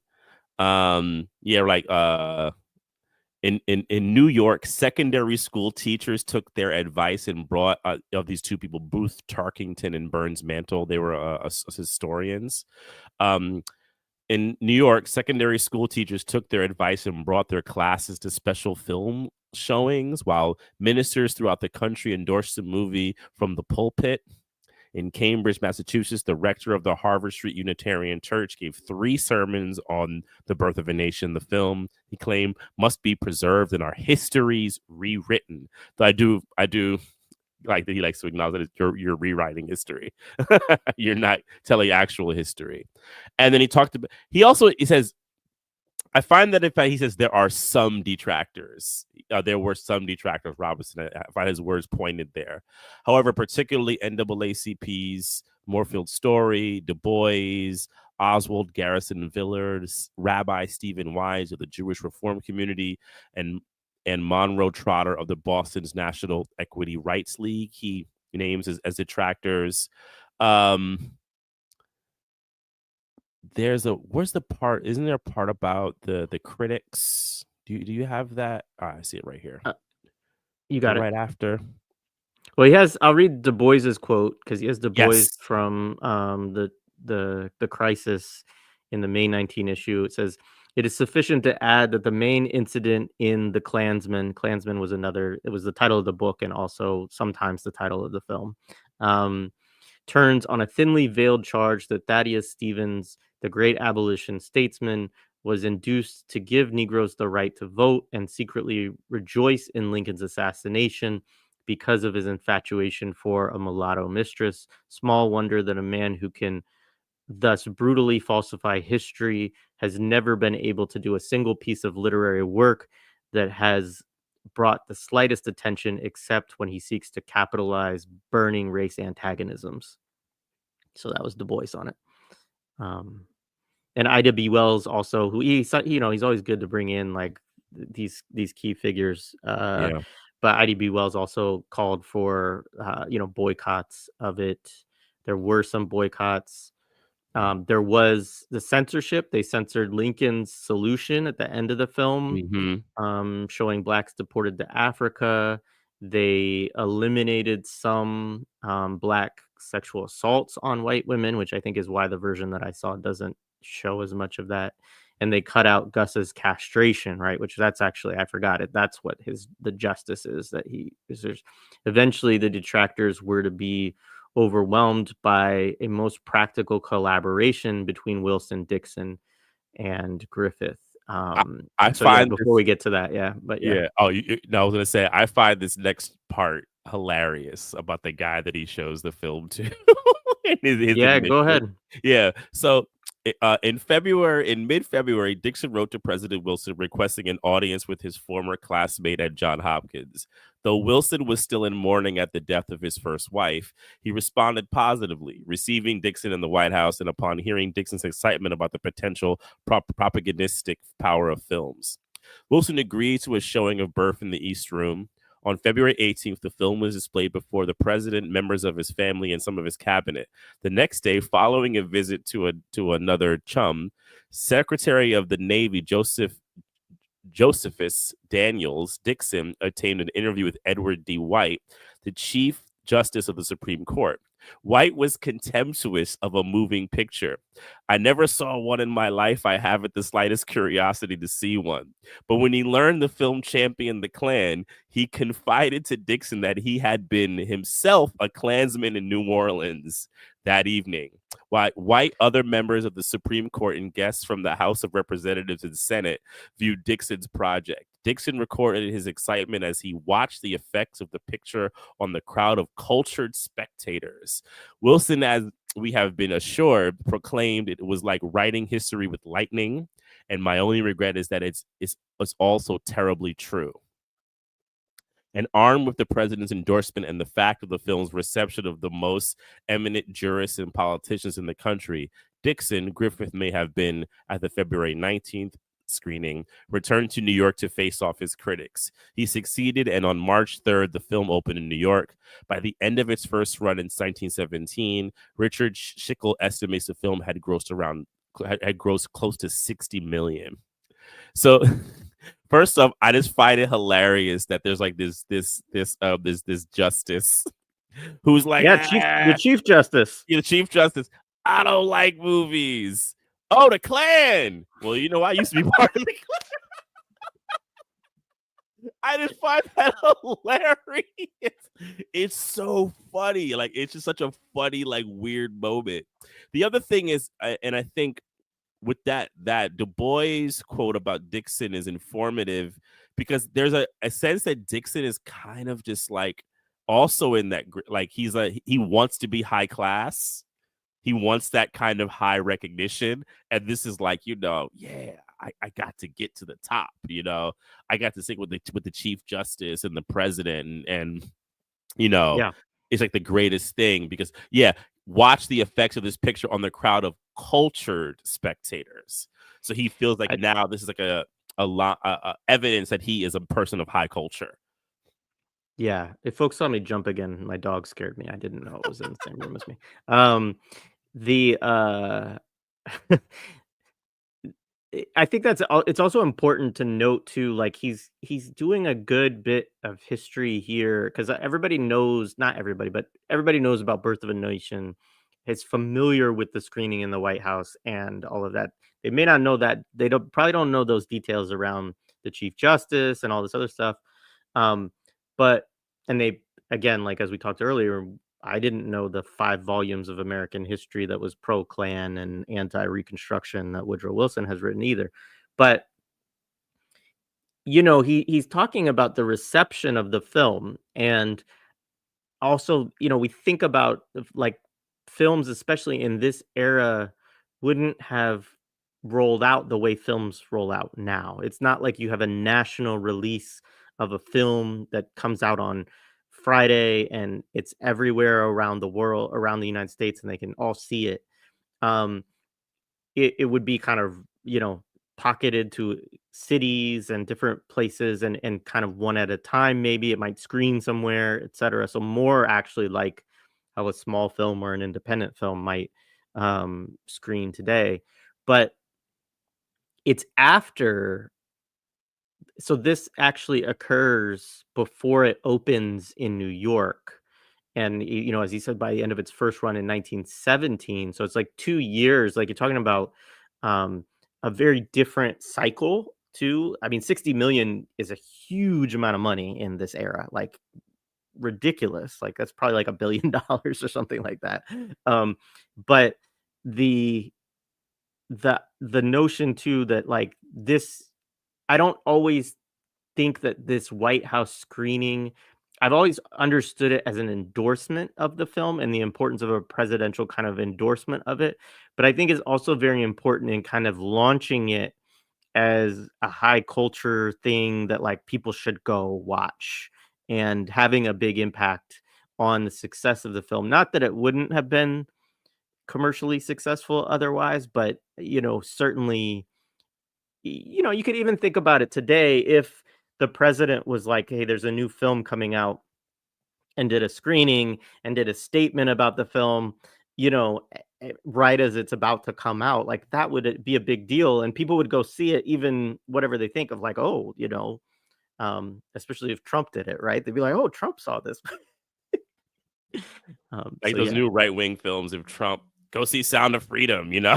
Like yeah, if Trump exactly. was all into that, you know, it had got screens. I mean, and then I mean, it's not totally what you're saying, but like look what Obama does yearly now. He's That was on my mind. Yeah, an I was thinking influencer, about like, right? what if His movie Obama did it? lists, you know, his movie lists and his music lists now that he does. I'd be curious to know if there's any real material bump. But of course, definitely when he was in office, and I'm sure it has happened. There has been like things I probably not remembering immediately, but there has been like cultural works that a White House would endorse that have helped, you know, help that piece kind of get out there more. I'm sure it's happened post Birth of a Nation. Um, yeah, I know. I'm with you. There is also to me a thing where we have to just think about how it became this mass event. And that's something that like Clyde Taylor talks about. He talks about like you have to begin to think about how mass culture then begins to get developed with something like Birth of a Nation, and the evidence and the seeds of kind of mass culture's development One are other there. thing that one other thing that Robinson talked about in the brief little panel discussion, I linked in the show notes. It's like 30 minutes long, but his comments at the beginning are only a couple minutes long. And I don't think he says this in the chapter, but he said there was basically an embargo because of World War One and like the German submarines patrolling the Atlantic of European films being able to get to the United States in this period. And Europe was producing most of the feature length or epic. This was considered an epic film because of its length. And so that also created another thing where, like, I think a few years earlier, people would have gone to see Italian or German films, or think maybe not German. Well, I don't remember, but he cites a couple of other film Maybe industries at the German. time. It might have been German. And because of World War One, they actually can't get those films to the United States in that period. And so this also, um, and this is something CBS has talked about, Dr. CBS, is like that actually when we think about the promotion of American national culture, Mhm. that it is not something that goes way back. It is actually a product of the early 1900s. And so I think that's a really interesting thing to think about with something like this too, that you don't really have national cultural artifacts as much in the the 1800s, and for a variety of reasons. I mean, part of it is also because of the Civil War. You have different, there's different regions. It's also kind of a rural, so you get a different, you know the 20th century presents a different moment. And one of the people he cites at this chapter is James Fenimore Cooper, and I believe he's also very much aligned with that same time period and the creation of kind of national US culture. No, he's older. So okay, he's later. His stuff is earlier on. So maybe actually it's the first half of the 19th century. Maybe I have that kind of wrong, but I think there is a kind of revitalization or a resurgence around national art in this period specifically. Um, So the next part yeah, go ahead. is oh no, I was actually looking. Very weird too. Oh, so Jack Johnson. We should Yeah, get the into Jack that. Johnson part. Yeah. So this was an interesting addition that I wasn't quite expecting, where Griffith, I'm not Griffith, sorry, Robinson brings in the boxer Jack Johnson and his situation. Um and people, if they're familiar with Jack Johnson, I mean, Jack Johnson, part of his legend, actual historical legend, is he kicked white people's ass, as a and very publicly. But I didn't know about the filming of them. Yeah, that was really interesting to me too. That he says like one of the most talked about films prior to Birth of the Nation would have been a Johnson fight film. Did not know In that which at in which all. he in which he, like, beat the crap out of some white boxer for, like, dragged him on, like, kept didn't really fight him hard just so that he could bumble around and Right. then They said eventually, he like, went knocks him extra out. hours because he knew it would be better. It would be better spectacle for the people, and he acknowledges that Johnson knew that it would be seen later. So Johnson's like, yeah, I want the folks to see me kick this dude's ass and just be on be on screen for hours. Oh man, yeah, right. In the Burst fight, Randy Roberts asserts that Johnson deliberately extended the bout into later rounds, aware that the fight film audiences would hardly pay to see a short contest, but also because he hated Burns, whose prowess was restricted to calling Johnson a big bug, cur, or nigger. Johnson punished Burns, but punishment was not enough.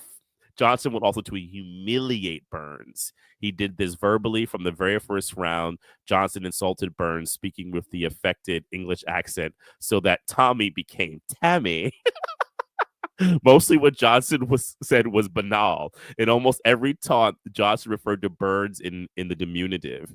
It is always Tommy boy or little Tommy, and always a derisive smile accompanied with words. The film of Johnson's fight with Stanley Ketchel in 1909 showed Ketchel's apparent knockdown of the champion. Film audiences stood and cheered, and then a deliberate Johnson lunged across the ring, smashing Ketchel squarely in the mouth and immediately rendering him unconscious. Johnson leaned casually on the ropes, hand on hip, as the referee counted out his victim.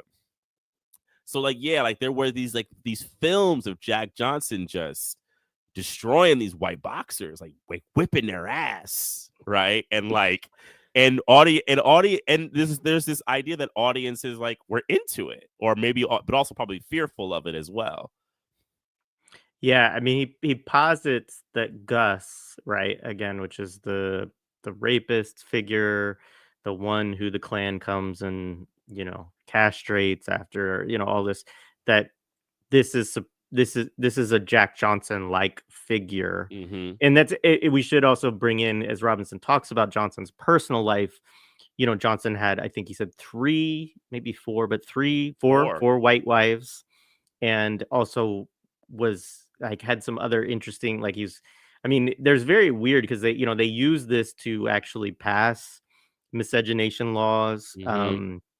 as well as to target Johnson just for going across state lines Yeah, along they with a claimed white that one of them woman. was a prostitute, and I Yeah, guess they started a law about bringing something across state lines based on it Jack was just Johnson.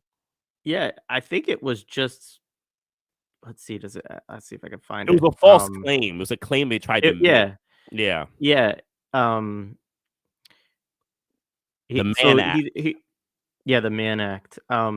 There's this quote he has, which I thought was good. So Johnson's display of racial insolence, right? So this was again, like he's saying that these acts by Johnson are like in flagrant violation of the racial like Mhm. norms, right? So that Jackson knows that he's not supposed to do these things, marrying white women and all this, but that because he's famous, he can kind of get away with it is sort of the way that it's sort of plated, described here. But he said Johnson's display of racial insolence was disturbing because he seemed to be impervious by nature and by his celebrity status to the discipline which controlled more ordinary black brutes. He also he also disturbed because, like Frankenstein's monster, he escaped the confines and purposes of the original invention. The national myth of the black rapist of innocent white women had been employed to patrol black men for generations, and more importantly, of course, to mask the reality of white rapists. Black men accused of white rape, or even suspected to be thinking of white rape, were lynched or beaten to death. So there's this, and I should say that's also a subtext that I don't think I really mentioned within Birth of a Nation. I mean, obviously there is the threat of the black rapist within it, but Robinson does then make the point that by centering the mulattoes as these sexual deviants who are always trying to get white wives or white husbands or whatever, as well as Gus's character for trying to get a white wife, that one of the more sinister things that the film does is that it's inverting the paradigms of slavery, right? That in reality it is the master, it is the white men and white women who are most often leading to the rape of black people, to huge proportions, right? And he also does make that point about Reconstruction, that the way that Robinson, or the way Griffith portrays Reconstruction is actually an inversion of what slavery was actually like. And so again, this also, I think it fits really what I think it's an important point because you do often have these imaginaries within white consciousness of, oh, well, decolonization means the genocide of white people, or the freedom of black people means, like is still the kind of white nationalist, discourses that often go around to like things like white birth rates and all of this stuff of this fear, right, of losing your civilization, being outstripped by um diversity and people of color and all of this. And I think that you can see some of the important kind of seeds of that ideology within this film as well. Yeah, and that's why, like, I think the first chapter is so important. What Robinson had did, because now you can understand this as a historical phenomena. Like, it almost had to go this way because of the interesting stratifications that were happening amongst for white people, and they needed to create a divergent villain. So let's go after the abolitionists, the mulattoes, and the black people. But the Johnson thing, I mean, I thought was really fascinating. Oh, sorry, that was someone trying to call me. Let me turn off my do not disturb. Here we go. But then he adds in this other thing. So he adds in like a counterpoint, because he uses Johnson to kind of talk about Gus. But then he wants to talk about little sis, or Flora, the woman who Gus is chasing in Birth of a Nation. And he brings up this story of Mary Fagin and the killing of Mary Fagin in 1913, which is something that I actually was familiar with. And I can't remember why I'm actually familiar with it. But I'll read it, right? One model of Flora suicide in birth was the killing in 1913 of 13-year-old Mary Fagin, the descendant of an established Piedmont farm family that had lost its land and been reduced first to a tenancy and then to wage labor. Fagin was murdered at the National Pencil Factory in Atlanta on the day of the Confederate Memorial Day Parade. She died, according to the lead prosecutor, because she wouldn't yield her virtue to the demands of her superintendent. The accused was Leo Frank, a manager in the factory and a northern-born Jew. Originally, there had been another suspect, the black factory janitor Jim Conley. Conley's role, however, was reduced to an accessory after the fact, because while testifying against Frank, he admitted on the stand that he had helped Frank move Mary's body. But despite a defense strategy which Nancy McLean characterizes as virulent racist offense against the only other suspect, Jim Conley, class animosity and anti-Semitism superseded negrophobia. So he goes into the kind of the trial of Frank, who was eventually lynched. Yeah.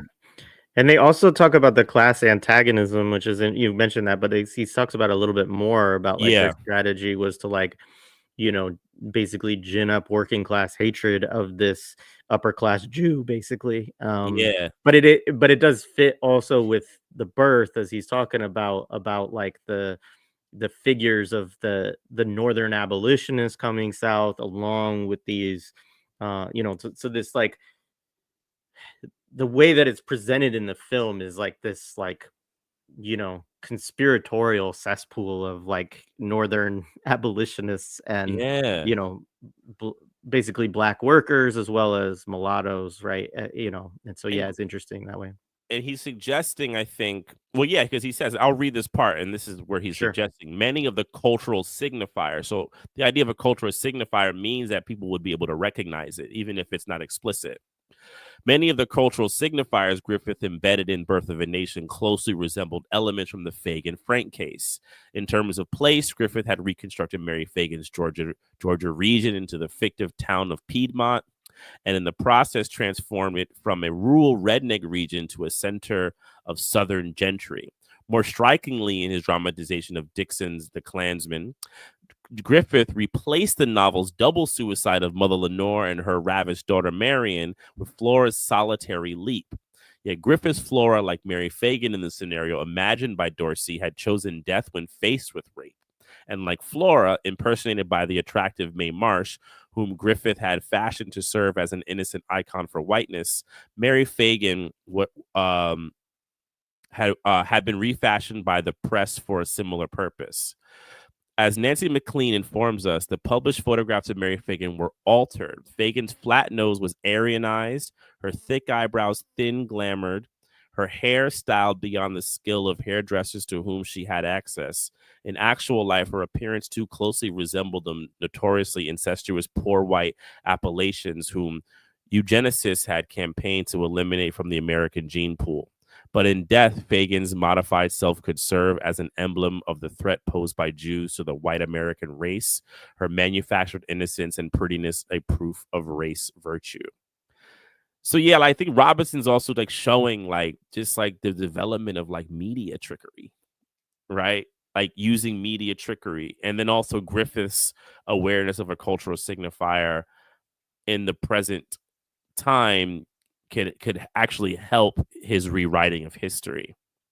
And I think that's really, it's really slick in a disgusting way. But I also props to Robinson for like, peeping that. Yeah, absolutely. I think, yeah, that kind of takes us through the section there. Then there's a section on Aryan American expansionism. Mm-hmm. He says, well, Jack Johnson and Leo Frank were signatures of a presence of a troubling domestic enemy, a potentially degrading strain in the otherwise pure white soul of the country. The nation's commercial, industrial, and political elites were simultaneously pursuing robustly expansive policies that might secure profit, a preferred national identity, and the American share of world power. And so there, he talks about World War One, right, which the United States gets more and more involved in, and talks about let's see. There's an interesting part about Griffith and his shifts around anti-war, because he then becomes Pro-war. Pro-war. He talks about the role of the U.S. getting involved in World War One. He then of course discusses. Unless there's anything else you want to touch on. Yeah, there, the only thing, because Griffith he went to England in like 1916. Yeah. Oh, he doesn't know exactly when. It was late 1915 or early 1916. He was preparing to exploit his new reputation as the world's preeminent director of military spectacle, right? And he so another film by Griffith that's given a lot of like credit. Usually what people do if they don't want to acknowledge Birth of a Nation, they talk about Intolerance, his other film.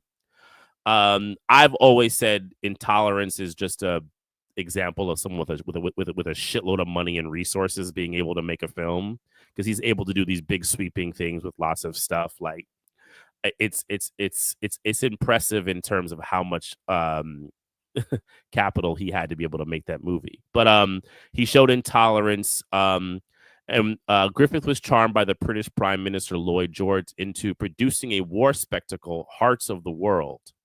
Griffith had arrived at the very event that would undo the cultural consensus that had formed his sensibility and informed all his work.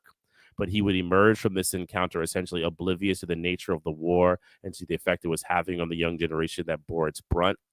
More and more taken up with his own growing legend, Griffiths resolved to exploit the ravages of the war at the end of the war may be held in abhorrence, evaporated. So, yeah, I mean, if you watch Griffith, like, there's a Griffith interview, like, the idea of, like, him, like, drinking his own Kool-Aid is big. Griffith was big on it. He even was big on, like, actually, purporting the ideas that he invented all these things. He was very, very, very into the kind of love he was getting, and he would definitely like soak it up. And but I think, but I don't have to read this part, but like I think Robinson calls like those films that he did later like actually like even where Robinson wants to give him credit for like Birth of a Nation. Technically, the other stuff he's like that shit was trash.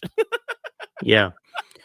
And I think the one point that I think is worth making about that is like that Birth was seen as a kind of anti-war film in a certain sense, and obviously he shifts then to doing, Unification, right? overtly pro-war films. And obviously, like World War One is like the most ridiculous war in the history of wars. Like it is all just like national bourgeoisies like sending millions of workers to slaughter against each other. And so if there was a war that everybody should oppose as like just ridiculous, and it's actually part of what leads to the Bolshevik Revolution too, um, is the kind of senselessness of that war. And also, close, almost leads to revolution elsewhere, including like in Germany.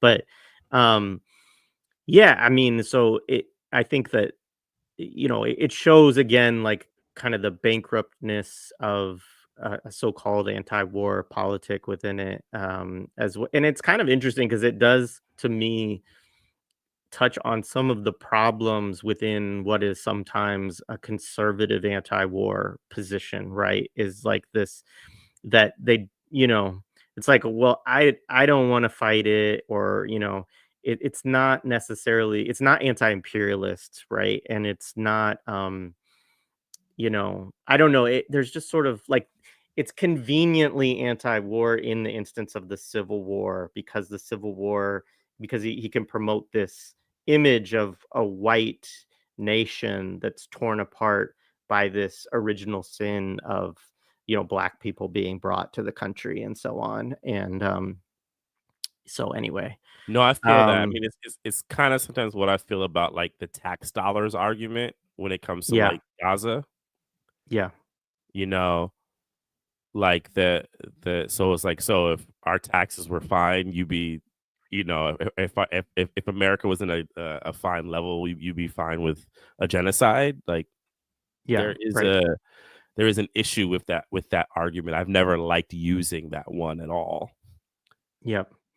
um Of course, he goes to Haiti, which I think is important. He said, interestingly enough, the first U.S. military intervention on behalf of the Allies was not the declaration of war in 1917, but the invasion of Haiti 2 years earlier. From 1915 to 1934, American Marines would occupy Haiti, providing the repressive force necessary for the conversion of Haiti from a semi autonomous nation to an American colony by American financiers, businessmen, and State Department bureaucrats.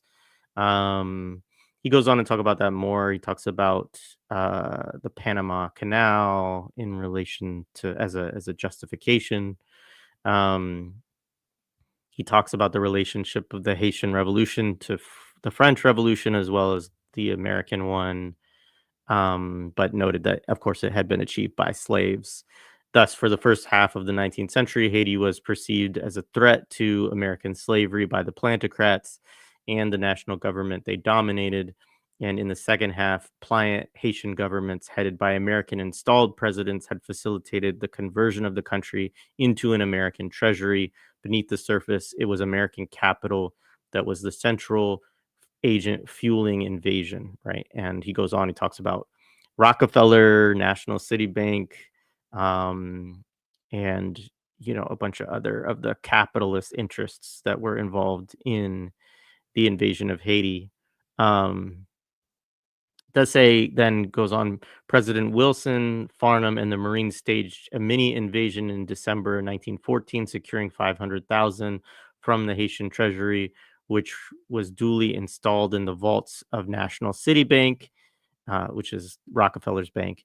And in July of 1915, a full scale invasion took place.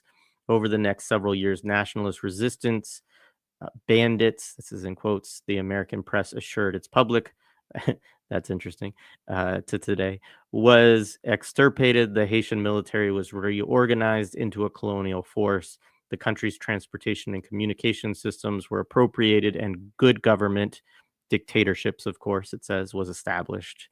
So Anyway, I just wanted to note that. I mean, part of what he's saying is, he's drawing the connections between how Black self-government and semi-autonomy is perceived in this period, and the relationship between the way Reconstruction is portrayed in the film, also as well with what's going on in Haiti at the exact same time too. So there's like I think he's drawing kind of a manufacturing consent sort of argument, because Haitian invasion, the invasion of Haiti precedes the film's release a bit, but is then still going on during it as well.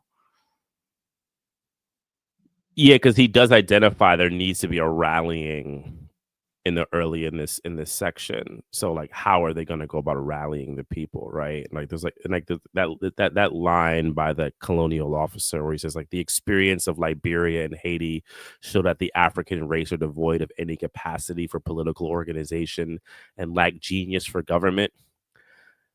Yep. Unquestionably, there is in them an inherent tendency to revert to savagery and to cast aside the shackles of civilization, which irks them to their physical nature. Yada yada. I mean, it's disgusting. But if you think about that thinking, and then you couple Birth of a Nation together with it, that kind of talking point by the government, you have this film to kind of visualize those kind of ideas, and then you have to rally people to be down with these kind of interventions or join up and become part of the troops. It then all makes sense that they need to kind of do this kind of activity. Yeah, there was a quote I meant to pull earlier too from the Jack Johnson section. So this is from Mrs. James Crawford, Vice President of the California Women's Clubs. She wrote to the Examiner, "The Negroes are to some extent a childlike race, Oh needing yeah. guidance, schooling, and encouragement. We deny them this by encouraging them to believe that they have gained anything by having one of their race as a champion fighter." This is, of course, in relation to Jack Johnson, right? Um, and then this is another one in Tennessee. The Chattanooga Times or editorialized that it would do white men no good to see a motion picture of, quote, a powerful Negro knocking a white man about the ring.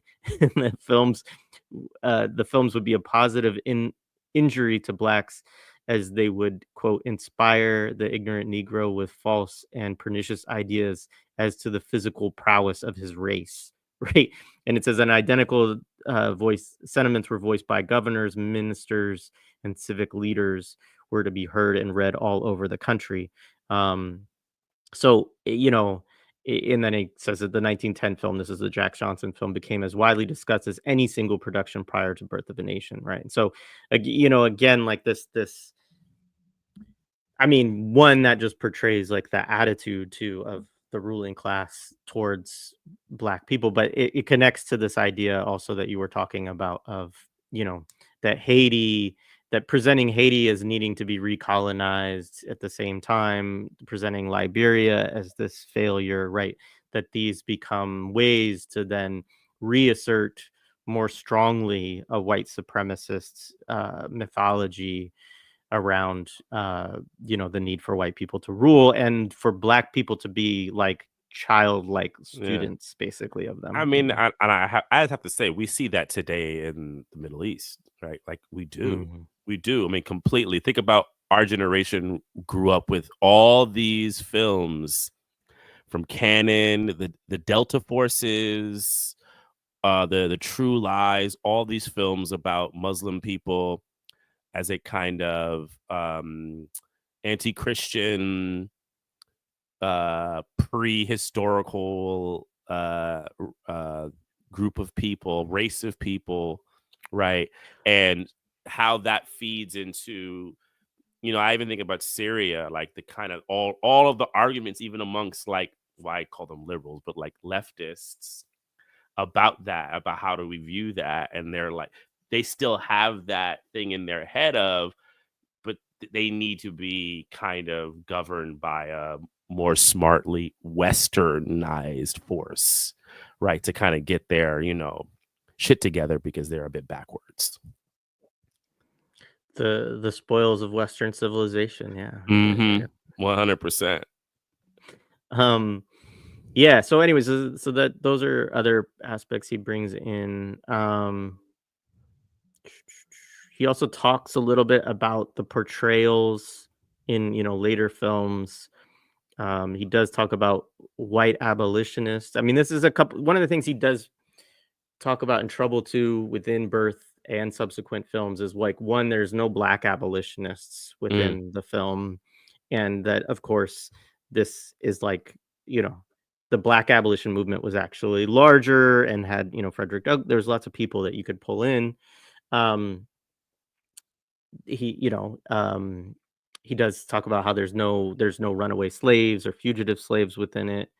Um, he also which is used as well as like an idealized version of slavery to sort of suggest like black people were much better off under this old, the plantation was actually the way that it was supposed to be, and that it was better. And then he does talk about how,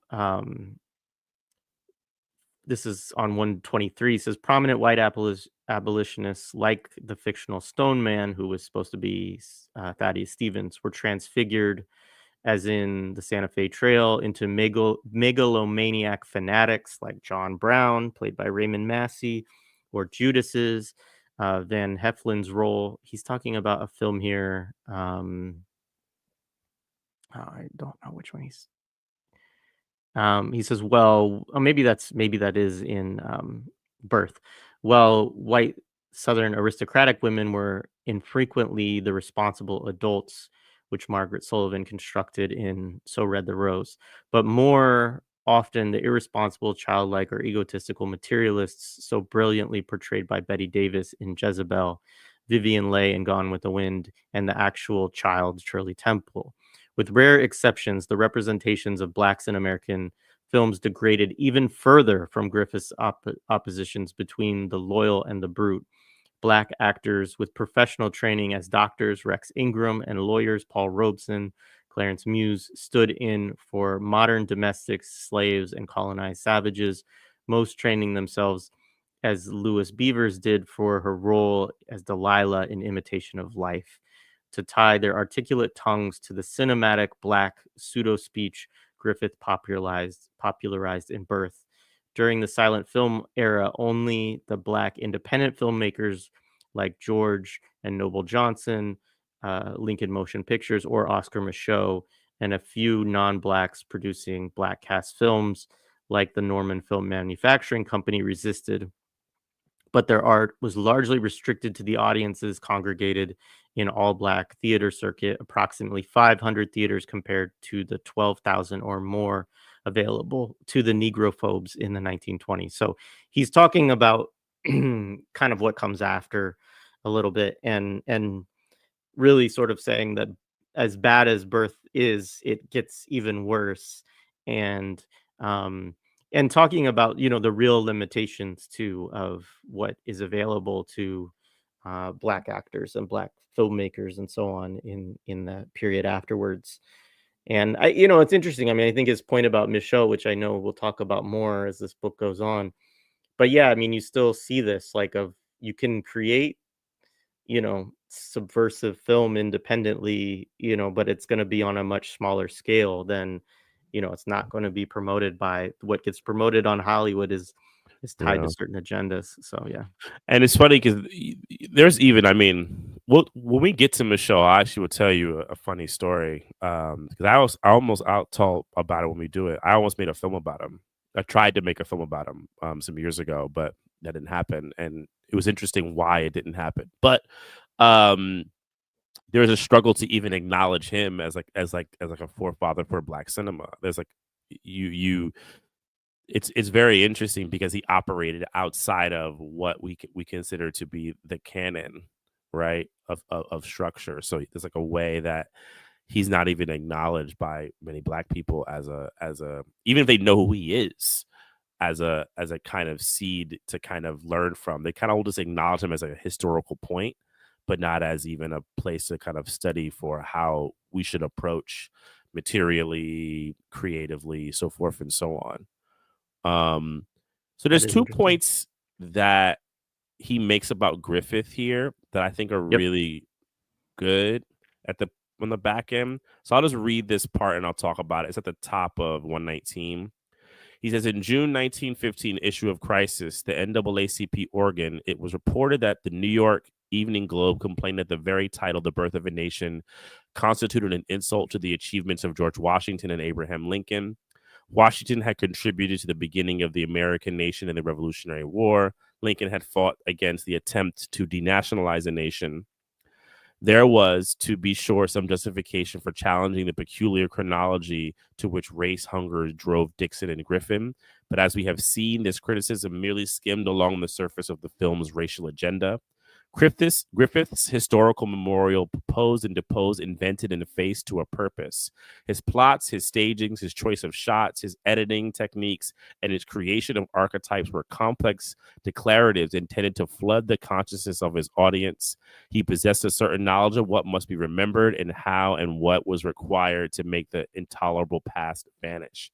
So I like that passage just because Robinson is just showing the methodology of propaganda and how a propagandistic person would need to do and how he erases history. And I like that he acknowledges his creative choices come from that.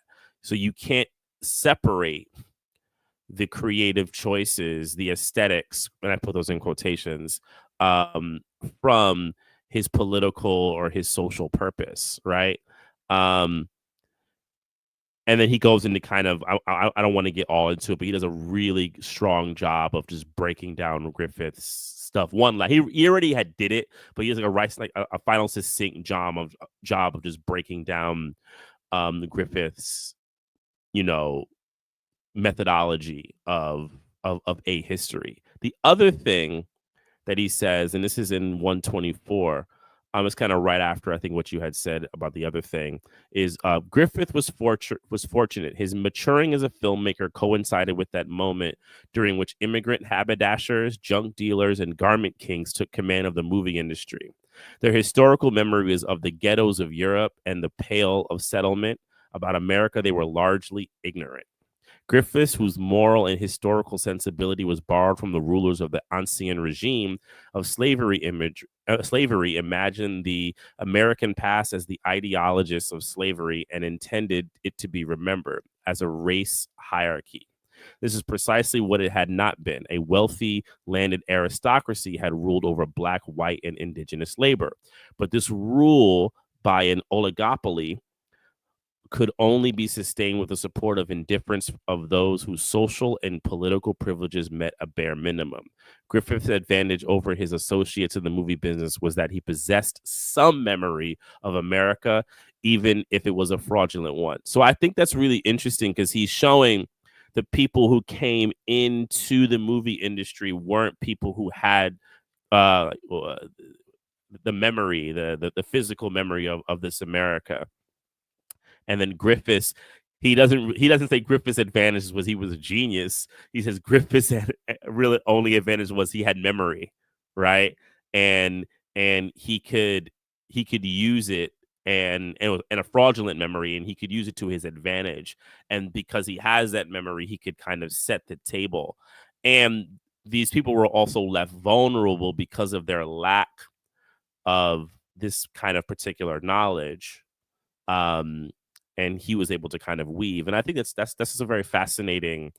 And I think I buy this argument around Griffith, and I think it aids in this need to consistently make Griffith a figure that we must acknowledge in the de facto positive rather than a piece of history. And then I do want to show the one thing to when we kind of wrap this chapter up, but yeah, because there's another part of that shows that he's this total, the kind of idea around him being this God we must acknowledge is also bullshit if you think about it globally also. Yeah, is that the Eisenstein piece? Thing? Yeah. The only other piece I has really is like 125. I can read it and then we can close out. It's just kind of how he closes the chapter. But Griffith obviously had his limitations, and if there are no masterpieces among his last 8 films, little innovation, and much imitation. Only 2 or 3 are out and out disgraces. um, that's a quote, actually. It's not it sounds as snarky as Robinson would be, and he does, this is actually in the section where they reference Eisenstein as well. Yeah. But but Robinson does write this: mechanics and techniques, as Renoir pointedly remarked about Griffith, are not the issue. What had distinguished Griffith was that he extended a fantastic history of America into the most profoundly significant mass media art form prior to television. His timing was accidental, but Mm, no less determinant, since he offered his vision to an audience largely uninformed of America, with the collaboration of producers, exhibitors, and financiers equally ignorant of America except as a market. Together with Griffith, Dixon, Wilson, etc., his industry cohorts and his audience, they constituted the social and cultural platform for a robust economic and political agenda, an agenda in the process of seizing domestic and international labor, land, and capital under the imprimatur of race destiny. But irrespective of race, the lives and destinies of men and women all over the globe were dealt with as so many marketable assets as human capital. mm, Um, White patrimony deceived some of the majority of Americans' patriotism and nationalism others, but the more fugitive reality was the theft they themselves endured and the voracious expropriation of others they facilitated.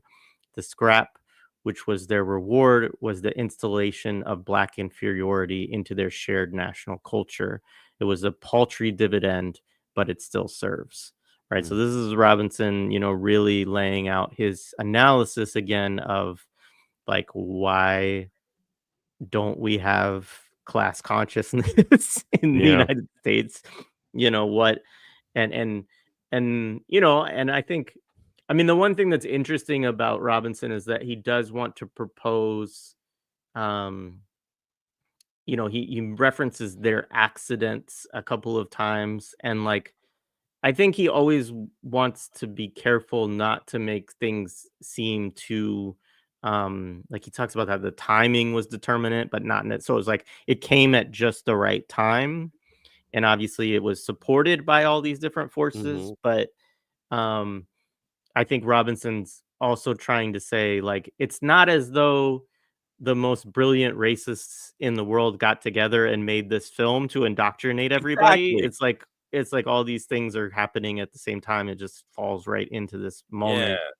Um, and I think that, um, yeah, I mean, just the notion this becomes, I think an important point is how much film does, really create our vision of history often, Yeah. and that this would stand in and be promoted, right, as a semi, as basically, like, based on a true story. Like, it's dramatized, but then it has real elements. Somebody referenced earlier that the word I was looking for was reenactments for Mhm. Lincoln. I think that's probably was the word that he might have used. But um that yeah that this is history, right? And Wilson calls it history written in lightning, right? And so I think that also is just an important point, in because films are always really bad really bad vehicles to show real history, I think. But it is the way that so many even I think about the role of, like, crummy documentaries these days and stuff Yeah. like that.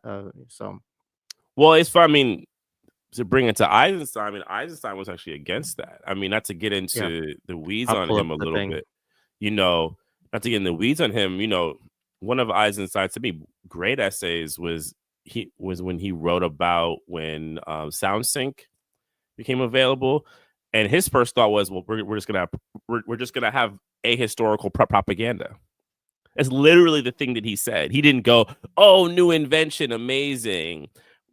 He says, "Nope, this is gonna be bad." Right? because he also saw cinema as a poetic form. He didn't think cinema was a thing that should be showing history as it is. It should be showing expressions of history, right? But this is interesting because so this right here, I found this many years ago. Because I'm a big Eisenstein person. I read and I teach things with him, and I found this some years ago because one of the things that also likes to get done in film studies is have their own version of stages. So then they'll make kind of like Griffith is a stage. So if you denounce Griffith, you have to then denounce Eisenstein because he made Potemkin after. But I find this very interesting, so I'll read it. And he wrote this to the editors of international literature.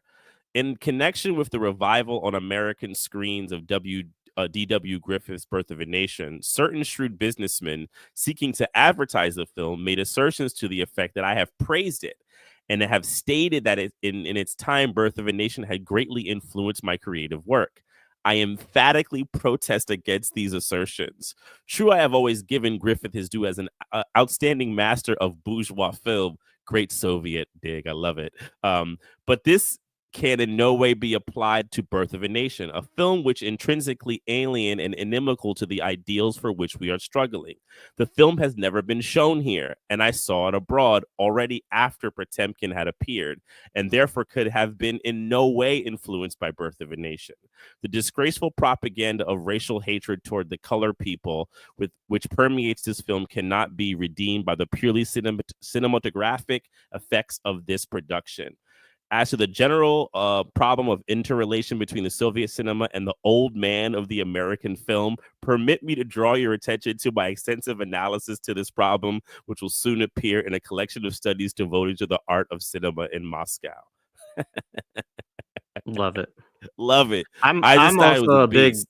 I'm Huh? also a big Eisenstein fan, for sure. I mean, I had a wonderful Soviet film teacher in undergrad, and she showed us like all of his Yeah. stuff. But And his writing is yeah, great too. Like if people, he has a film form, his book, it's great. He has great writing, and it makes you reconsider a lot of how media is constructed. But like, there's like things, and I mean, we could talk about that for hours, but like, there's things in that are really important. Like this idea of this kind of stages of everything is just not true. But also, he's really clear to point out that the way that Griffith made stuff cannot be separated from what came out. And he's like, you have to acknowledge that. Even like, I mean, even when he gives him his praise, he's an outstanding master of bourgeois film, which, if you know anything about Marxists and Soviets, that's about as big a dig as you can get, right?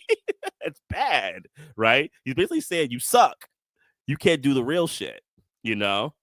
So yeah. And one last thing, like, and there's because kind of on this Griffith thing, I'll send it to Jay, and maybe you could post it in the show notes. There's his piece because the idea that he invented all of these different techniques is also just not true. I don't have it right here. Because you have evidence, everything they said he invented the close-up, which, like, honestly, if you watch enough things, he did not invent the close-up, right? What we would call cross-cutting. I mean, the Great Train Robbery did a lot of the things that he did even much earlier. They credit for him how he captured performance, and you see all of these elements in different films from earlier. Griffith obviously had the resources and access to see a lot of this stuff. He was just grabbing and appropriating, and then had the resources to basically make something after.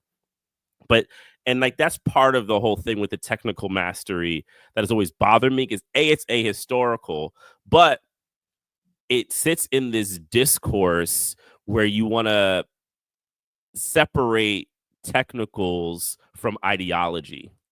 And I think that's a grave mistake when it comes to any kind of artistic work. And this book by Robinson, he doesn't say that explicitly. And I think he maybe gives Griffith more credit that he deserves, I think, at certain points. And I would wish he would have like dug more into that. But I do think the body of what he's done does say it also. I think he's done the heavy work already, personally. Yeah, absolutely. I mean, he has this comment a few times that he's like replacing history with ideology, and but yeah, I mean, I think that he's not as much aside from that little short section where he's talking about like the inventions, he Hmm. doesn't actually deal a whole lot with the technique. He kind of praises him on it in general. And I mean, I guess you could say even if he stole all of those things, like at least he put them together in, Hmm. but yeah, I mean, it's an watching it is hard, I mean, it's hard for how racist it is. It's also, like, extremely long and boring, and some scenes you're just like, "What is going on?" Um, but, I think you do have to also you do somewhat have to put yourself in, like, 1915 and say, like, "Okay, well, Yeah. what would be the" you know, it's not it's just the I don't know. So, yeah, I but don't know if I it do was think you're right. there is a point. I don't know if it was Robinson who made this point, or it might have been someone else that I've read about Griffith. And he has a because also the way we view film as a art though wasn't like that in 1915. So there's also a weird way that you can do the reverse, where you can say, look at this great piece of art. And now from 1915, but I'm like, they weren't making art. He was making propaganda media, right? But of course, no one wants to ever identify that America makes propaganda. Like that's something that only Marxists, communists, and fascists make. Like capitalist liberal America does not make propaganda at all. We never do that. That never happens here. That's never happened here in the years that we've had Yeah. a society on this nation, on this continental Yeah, nation. absolutely. Absolutely. So, all right. Thank you. Just wanted to shout out to Miss Twyman in 1998, but didn't bring all this. Thank you for the for the shout out. Um, only watch 5 minutes of Birth of a Nation, and lucky it was an assignment. Yeah, I think everybody in the chat who said they had seen it, it was because it was assigned to them, and that was how I Jeez. first saw it as well. So it's interesting too to think about the role of film classes and stuff in like making us go back and watch this terrible film. Oh God. Um, It's, uh, Dubravka. Can we do another book after this one? I do have a discussion with somebody to do another book after this one. oh, seal. So yeah, I think it's a fun thing to do. Hmm. Any other closing No, thoughts on this chapter? No, I think I think this time I didn't forget anything. I yeah, I think don't this think time, so. I don't think we did either. yeah. But we'll see. I didn't think so last time. And we still Same. spent 3 hours, even though it was only 40 pages this time. I know I'm like nervous. So the next chapter is called Black Minstrelsy and Black Resistance. It'll be I'm interested interesting in this to one. Yeah. to see where he goes with this. Yeah. Um, and let's see. I think yeah, we're gonna do that next Thursday, I Thursday. Yeah. believe. We'll definitely do one next Thursday. I'll let people know if there's gonna be one before that, but I don't think so because I have construction starting in my house next week, so I want to give them at least Mhm. a few days to get started on that before I figure out what room I can stream from as that's going on. But Hope anyway, you don't get pushed to the bathroom, man. I know that'd be funny. Anyway, thank you again for doing this. I'm too Oh, This is thank you. great. It's my Um, pleasure. and yeah, so we'll see you for sure next Thursday, same time. If not before then, but probably next Thursday. All right. Peace, everybody. Peace, folks.